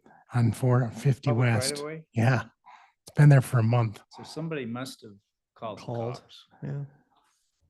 So I don't know, the truck and the cop came, and then like the next day the truck was gone, but the trailer was still there. And then when I got home today, it was gone. So anyway, I was just gonna say, whoever moved it, thanks. It's kind of been a eyesore to look at. We have an ordinance that does not allow that. But I don't know what is the proper procedure on We something definitely like do. that. Who should the neighbors be calling? Yeah, so, we can respond to those, we have for the past, 9 months or so. Okay. And we can cite, if it goes beyond that, we get law enforcement involved, they can cite as well. And so if they call law enforcement can respond to that, but we have been.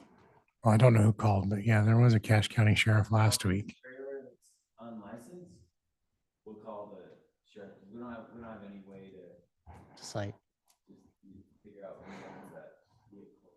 So, Yeah, I mean, it's just been sitting there, and so you could call either, you could call the city or you could call the sheriff, but, well, in the statute, what's the limit? Is it 3 days? Or 2 days? Okay. without That's all I have. Thanks, good. Okay, okay. Eric? Why am I thinking of Kay? What does Kay She was sound like? What is Kayla? That was good.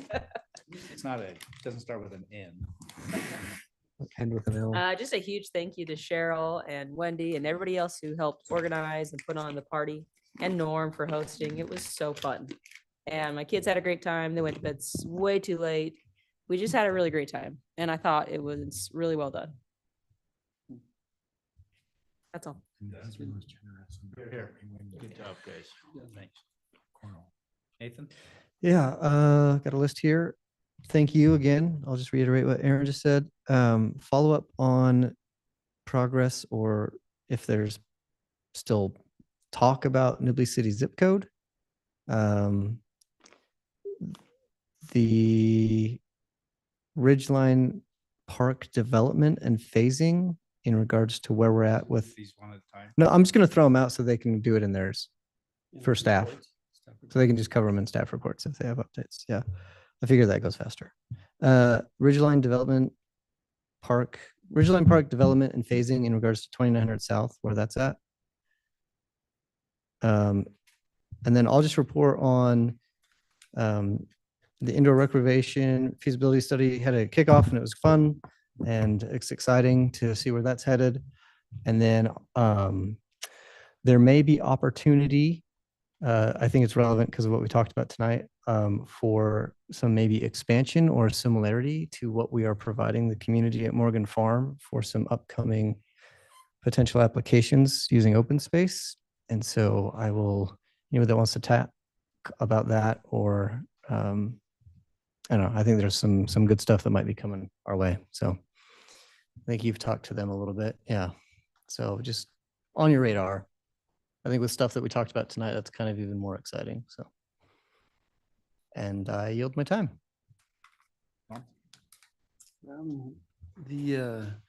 The black top that they redid, it actually looks pretty good and it's holding down. I know they did it in warranty, but I think they did a good job maybe saying things.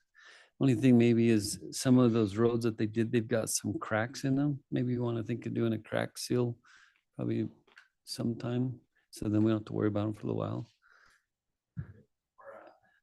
Just in my subdivisions, probably the main one where it goes into a Firefly, they just got, it's more noticeable now because they're all cleaned out. I was like, well, maybe put some crack seal on there, would be good for a while.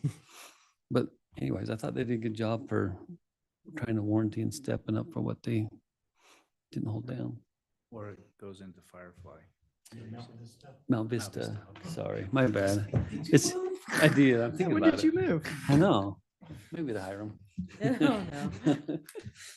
No, that's all I have. Trouble with that, you need permits. Thank you. That's all. Okay. Levi? So I just want to report unfortunately, we just heard our code enforcement officer that we recently hired is on his way out. We got some new, I think you might have known, he is a full-time police officer, and he got some new assignments that aren't new opportunities, and that's what's just taken up. We are reposting the position. We are going to reach out to another applicant that we think, we have reached out to another applicant that sounds like he's interested. But we should have that position filled quickly. I'll speak to the Ridgeline Park development. Tell me if you want. The applicant has, Visionary Homes, that they have indicated that they're working on a draft development agreement amendment on 2900 South. They're looking at proposing a fee in lieu of those improvements, and we've talked to them about the other connection to the highway that connects with the near Maverick there. It's currently an emergency access and holding that into it as well, and timing of that improvement. But that would need to go to planning commission first, and then you'll. Can I add just a little bit to that? there's a lot of restrictions that UDOT's putting into place with both of those accesses. So with those restrictions, it would either, with the commercial access, it's going to impact Maverick adversely. They're going to ask for a center median. On the other access on 2900 South, it would affect both of those homes on either side of that intersection there. So I feel that rather than taking on the fight with UDOT right now, if we could just defer those improvements. I'm not a big fan of doing that at all. I truly am not, but in this case, it kind of makes sense. You may see some construction activity going on in those phases, those future phases. I'm aware that the development agreement that's currently in place with the amendment that was passed, it says prior to any improvements, we're going to address this 2900 South. However, with the Ridgeline Park City Park project, we needed the sewer going through it, and we needed that connection for our park. I worked out a deal with them that they did that portion of that, and I let them go a little bit further with no strings attached. It's purely at their risk, and they're putting in sewer in phase 7 and 8. So kind of that's mostly the update on that. Yeah. So you'll be considering in the future after planning commission, a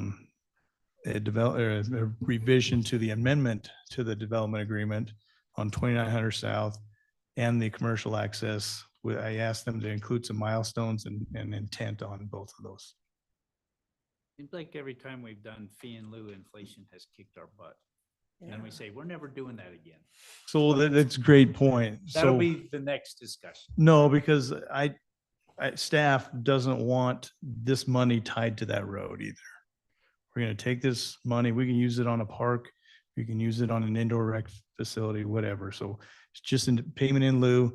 The improvements get deferred on 2900 South, maybe until development happens on the church parcel on the north side. We could apply it to a future realignment with the intersection on the other side. So we don't want any strings attached that says you have to improve this road with this money. So We should ask for more roads. We should ask Stokes Nature Center for a fee in lieu of The trail. a trail. Don't put up a fight. Instead, we gave them money. Don't put up a fight. Who's running the show here? Tom, I just had a quick question on that. yes. Without either of those roads though, doesn't that violate the fire access and the secondary access for those future phases?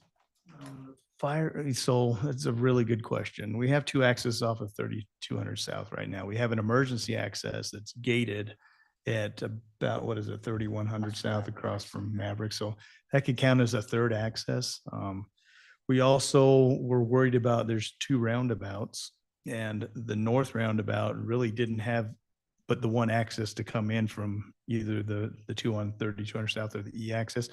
So we've made them improve one of the private lanes that meets all the fire code conditions, and I coordinated that with the fire marshal. Okay. So we'll probably get to all that when we Okay. see Yeah, I the, just- yeah. Tom, do you want to keep going while you're up? You have more?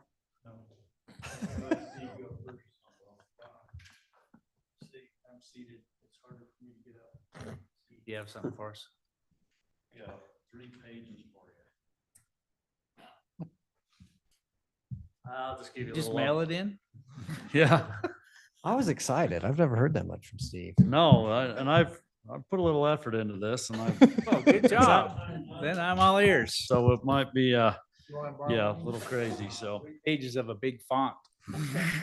No, it's just a little update what we've been doing here in Public Works. Good, So, thank you.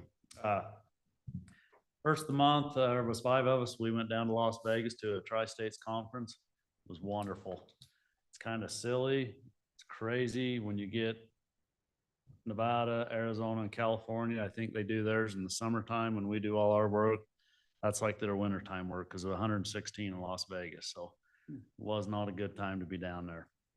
But it's interesting to go to these states, to these conferences, and listen to the challenges they're being faced with. Conservation, water conservation. It was unreal to listen to every one of them. And the things that they're doing, the way they did everything, and now they're having to cut back. So now they're having to take, golf courses and do something on the sides of their fairways because they can't keep watering all this grass. So my thoughts was, man, that kind of hit me. And I'm like, I feel one day that's going to hit us. It's probably, 10 years, but it's going to hit us. So I thought maybe this is a time that we could be proactive and thinking of, yes, this can be green space, but what do we do on the outer edge, to limit that so we don't have to be reactive and cost us a lot of money. So that was really, really crazy. Hydrant flushing, they don't get to do that. They have to pay a truck to come in and flush from hydrant to hydrant because they can't waste any water. I mean, it's just unreal to see how fortunate we are. And I think they were fortunate as well, the way they talked, and now it's just costing a lot of money to take this stuff away. So, last week, I'm guessing you all seen 800 West was closed down. We had a 2-line water break. I've never seen it before, but it happened. We had one in front of Logan Coach, and then just up a half a block to the south, same thing. It was a air relief valve, we're thinking, up to the south, and then a good break right in front of Logan Coach. What caused it, I don't know. It was really cool to watch. I'm telling you guys, our public works staff is so awesome. That happened at 11:30. They had water restored at 7 o'clock that night on 2 breaks. So, I mean, it was game time when them guys hit the ground. So kudos to those guys.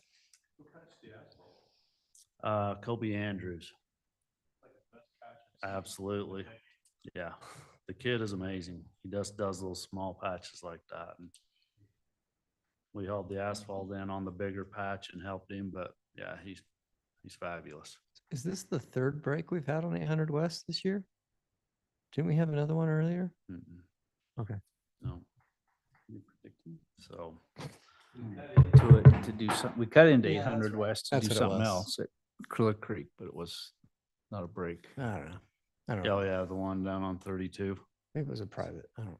Is that the one you're talking about? We cut into fine. 8th West at Clear Creek. Somewhat, maybe within a Okay. year. No, that's fine. So yeah, Tom that was was on the really council. fun to watch. I mean, we were all involved and made a successful trip.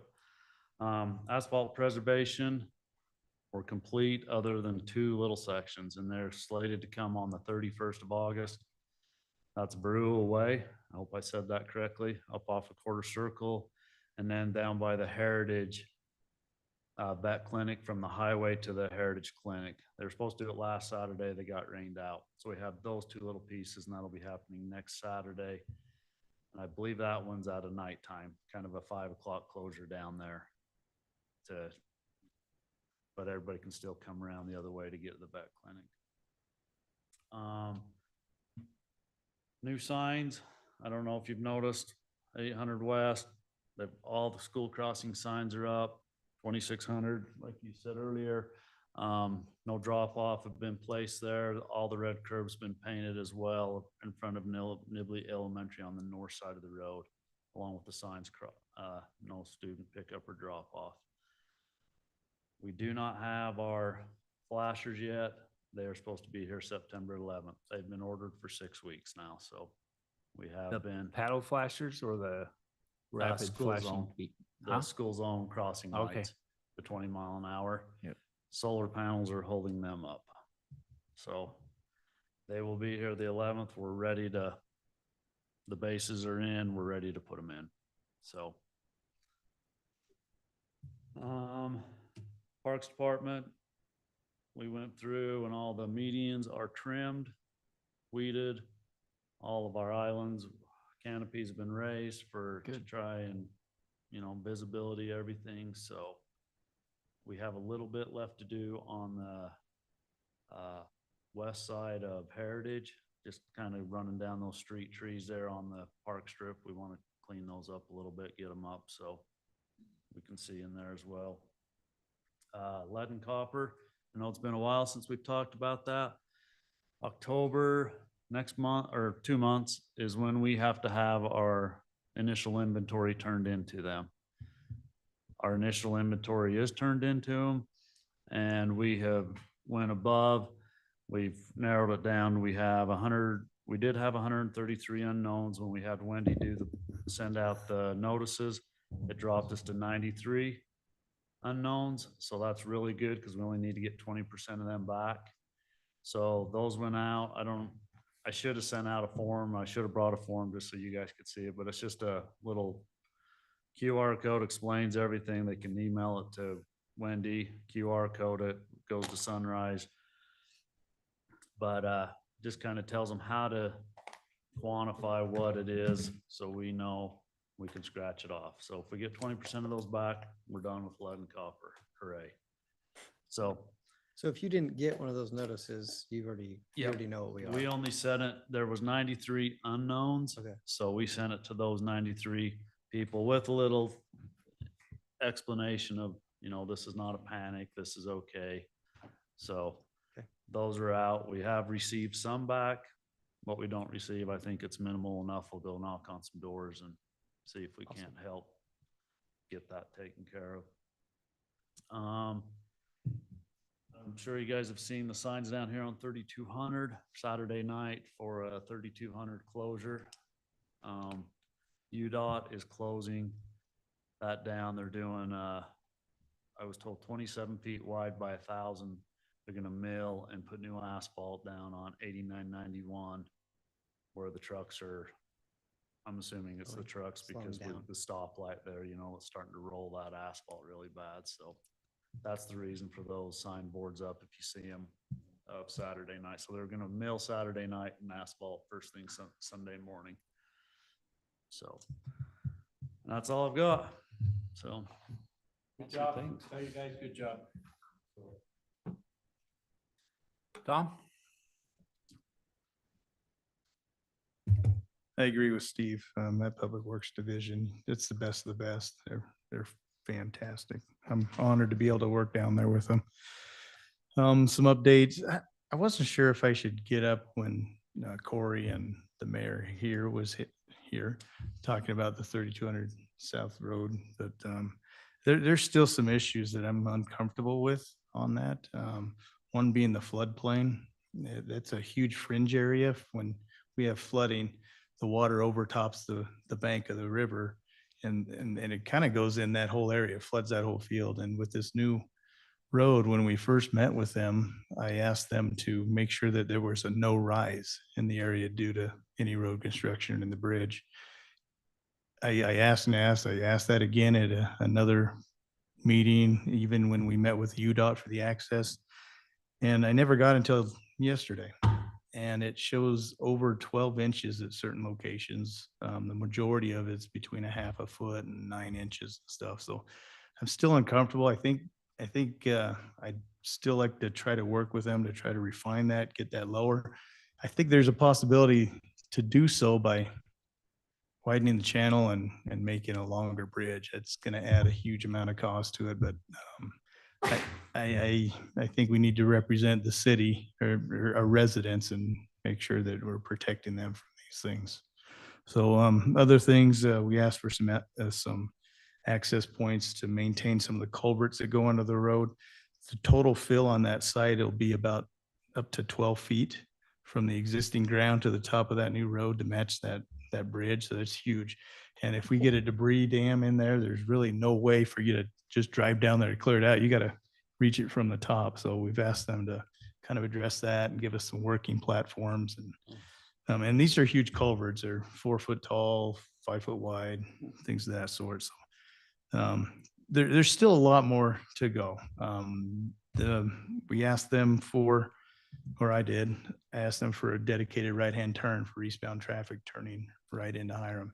That didn't show up on the plan. So that's just not part of the scope. I'm like, well, in order for us to really support this, we'd like that at least part of the scope. And then the mayor kind of last minute, and I don't know that this has ever been expressed. I'll allow you to take that to Millville, but dual left-hand turns. If not now, we should be planning for that in the future and what that looks like in that intersection. I think there's some value to that. Right now, it clears every cycle. I watch it every time I drive through. Even when I think, oh, there's no way I'm going to make it, I do. They've really got it timed well. But as we grow, as we don't improve 2900 South, we're going to get a little bit more traffic here and there. So I think we should maybe collectively start conversations with them or continue those. That's all I had on that one. So 3200 South sidewalks. You may have noticed some sidewalk construction going along between 800 West and about 950 West. The 3XL construction, you approved the contract. They started and they're going to town. They're a little slower than I thought, but they promised 3 weeks be complete. We're about a week and a half into it. I bet it's going to be another 4 weeks before they're done, but it's good that we're making progress. Keep an eye on it, and it's looking good so far. I have a question about that real quick. Yes. Where there's no development coming in, basically from the rigs to the school or Nibley Farms or Meadows, whichever one it is, it seems like they're going just like really high. And Yes. So the intent there was to try to match where a curb would go when those properties develop. Okay. Yeah. So it is So we don't quite have to do high. it It's again. almost a little less than 3 feet, and then it'll slope out quite a bit. So yeah, we didn't want to just drop it down and then have to tear it out later when they develop. So that was great. Thank you. for that comment. 1300 West Half Road.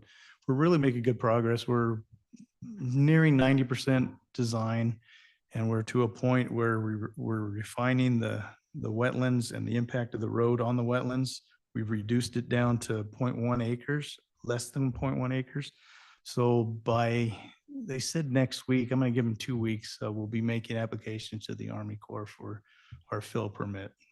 It could be up to 45 to 60 days before we hear back from them. So, but we hope to have word back in a few months. By that time, plans should be finalized and we could be ready to bid that project as soon as we get funding. So Awesome. That's exciting. 1200 West. That one's not going as quickly as the 3200 South sidewalks. Things are starting to lag. I had a very uncomfortable meeting with them this week. Just getting a little more stern. We got to get this thing open. And I know you have until October 15th to complete it by the contract, but that doesn't mean you can keep the road closed till then. We need to be making progress. And my ultimate question to them was, how can we prioritize this project to get it done? So I just kind of threw it down there that I'd want it open by September 9th. They said, I don't think it's going to happen.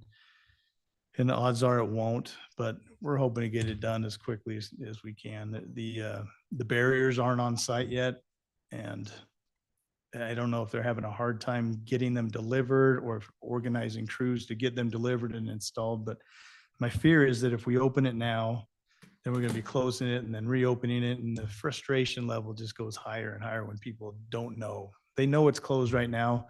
They're frustrated, but it's not as frustrating as when it's open, closed every day. So 3 weeks, hopefully, but no promises.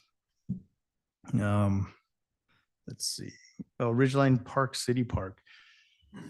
The Ute Ladies tresses, that little protected orchid that we've been waiting for, finally bloomed toward probably the end of July. They're actually going to seed now, but we found several populations on the site, which is a good sign.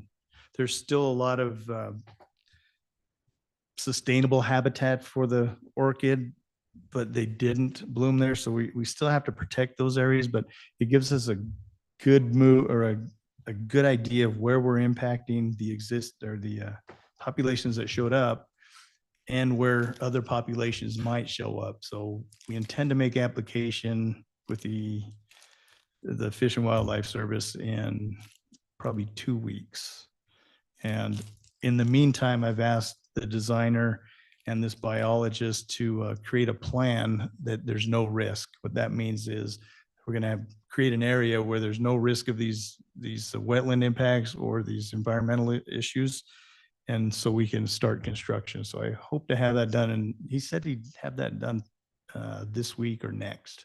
So there's a very good opportunity for us to get started and avoid those impacted areas and get this project started. It's been almost a year, so I'm super excited to get that one going. That's all I had for you. Is there any questions for me? Thanks. And then the skate park you thought would, I mean, the bike park, we thought was do that next year. Is that? Yeah, so the bike park is slated. It's on the schedule for sometime July 2025. Okay, cool. Awesome. Yes. That one's scheduled. We're contracted. They're just, right now, they're starting to fabricate things. They're starting to field questions. I sent you an email about a sign. Oh, thanks for bringing that up. We have an area for a sign with an entry into the park. He asked what we want on that sign. I don't know. Is it City Park at Ridgeline Park? Trestle orchid. That's a great idea if that's what we want to do. But I think so I sent it out to the group. I'm like, what do we want on the sign? And everyone came back. It's like, that's a great location, but really we don't know. We don't have a name for the park. We don't know what that means. Stokes Nature Park. Stokes Nature Too early. Park and Trail. Too early. I don't know if there's any ideas on getting a finalized name. I've mentioned this a few times over the course of 2 years, but if you have any ideas, send it my way. Otherwise, we can still defer this later down the road. Did you so. read my email? Probably not. I have not been to my desk in That's fine. 3 days. I apologize. The hope is we can, I think the council needs to name this park because everybody doesn't care about the name until it actually gets named. And then you hear about how that's the wrong name. So the council needs to take that heat.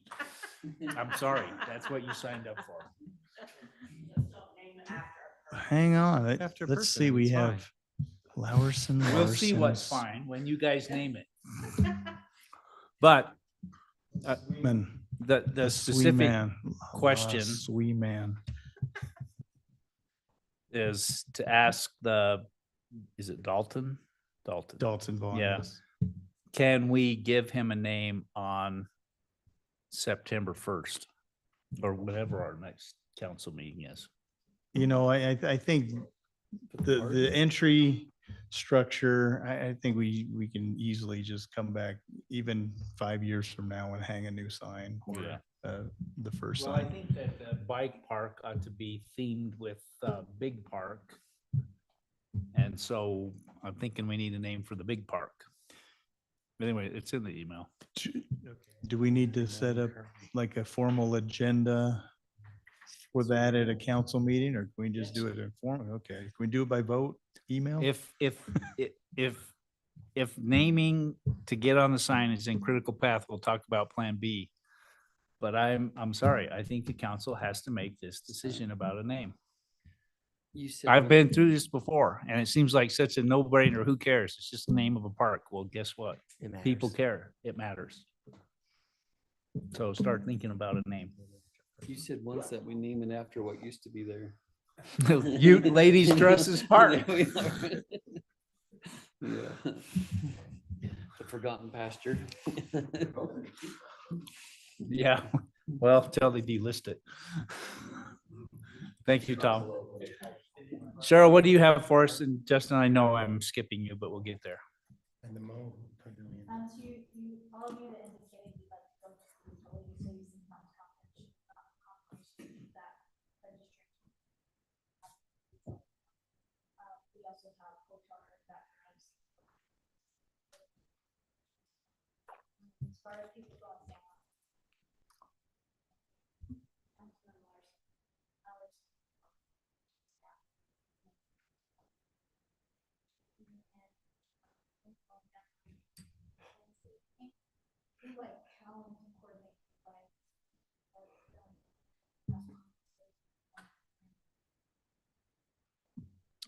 Well, I think it'd be great for Talon to do it, but I thought I was going in the morning.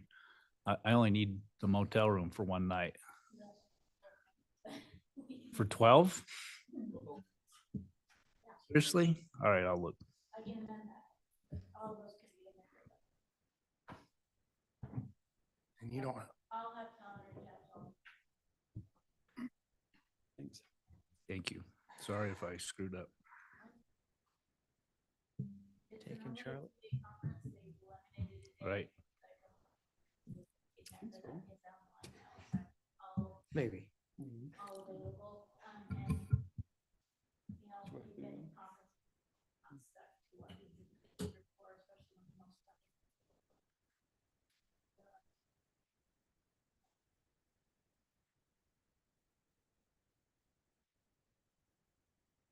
Okay. Tom, can I just ask you one quick question? On 12th West, how you feeling about how that progress is made as we get ready to ask the COG for more money?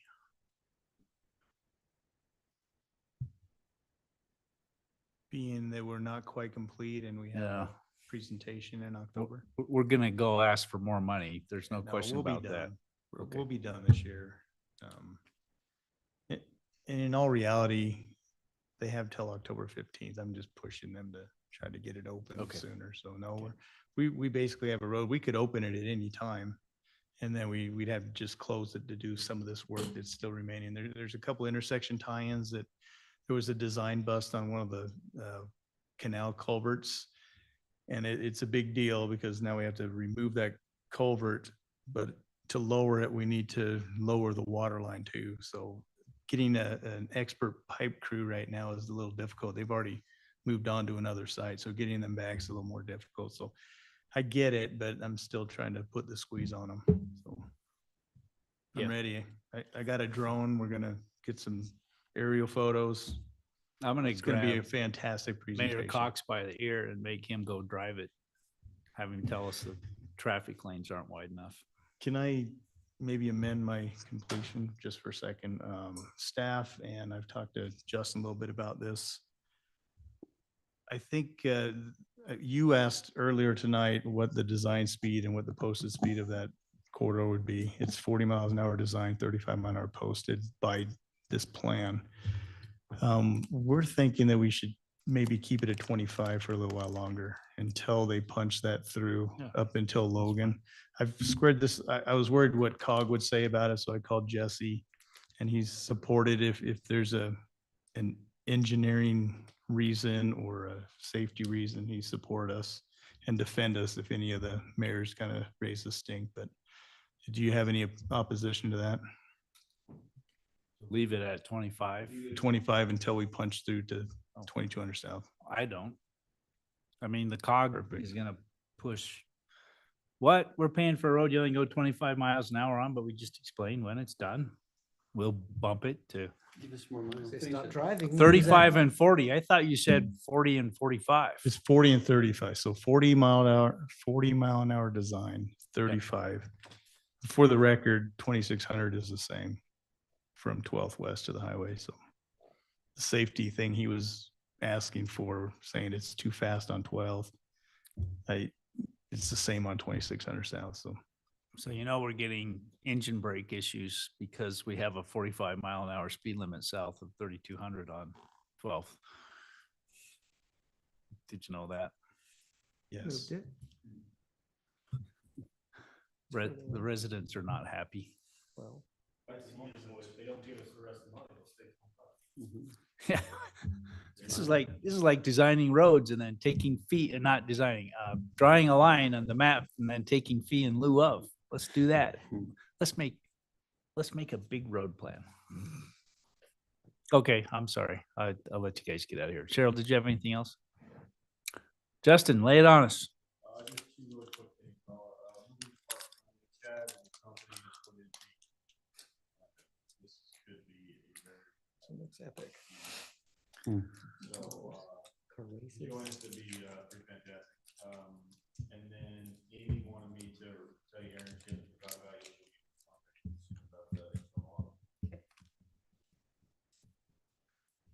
I gotta say, in our feasibility, the indoor rec space, we explained to the group there that people come for the activities before the movie, not necessarily the movie. And yeah, it's the bonus. So these activities look It's fun. the theme provider. Yeah. Nathan asked about zip code, and I dropped something in the stash report, which nobody reads, so it doesn't matter. But, So soon?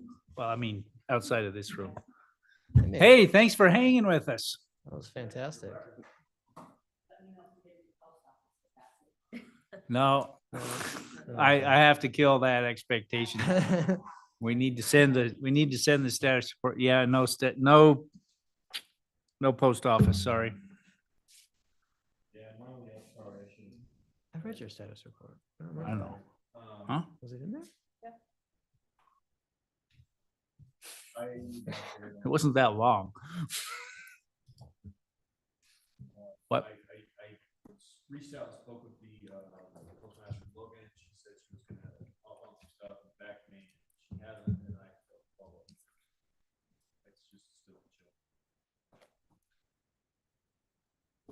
Yeah, although it's a stronger possibility than it was 20 years ago, because Logan used to say crap, no. Right, now they're saying, all right. 165 continues to be a problem. We'll sure be glad when, and you've put big effort into that. Thank you. Trying to keep people alive. It's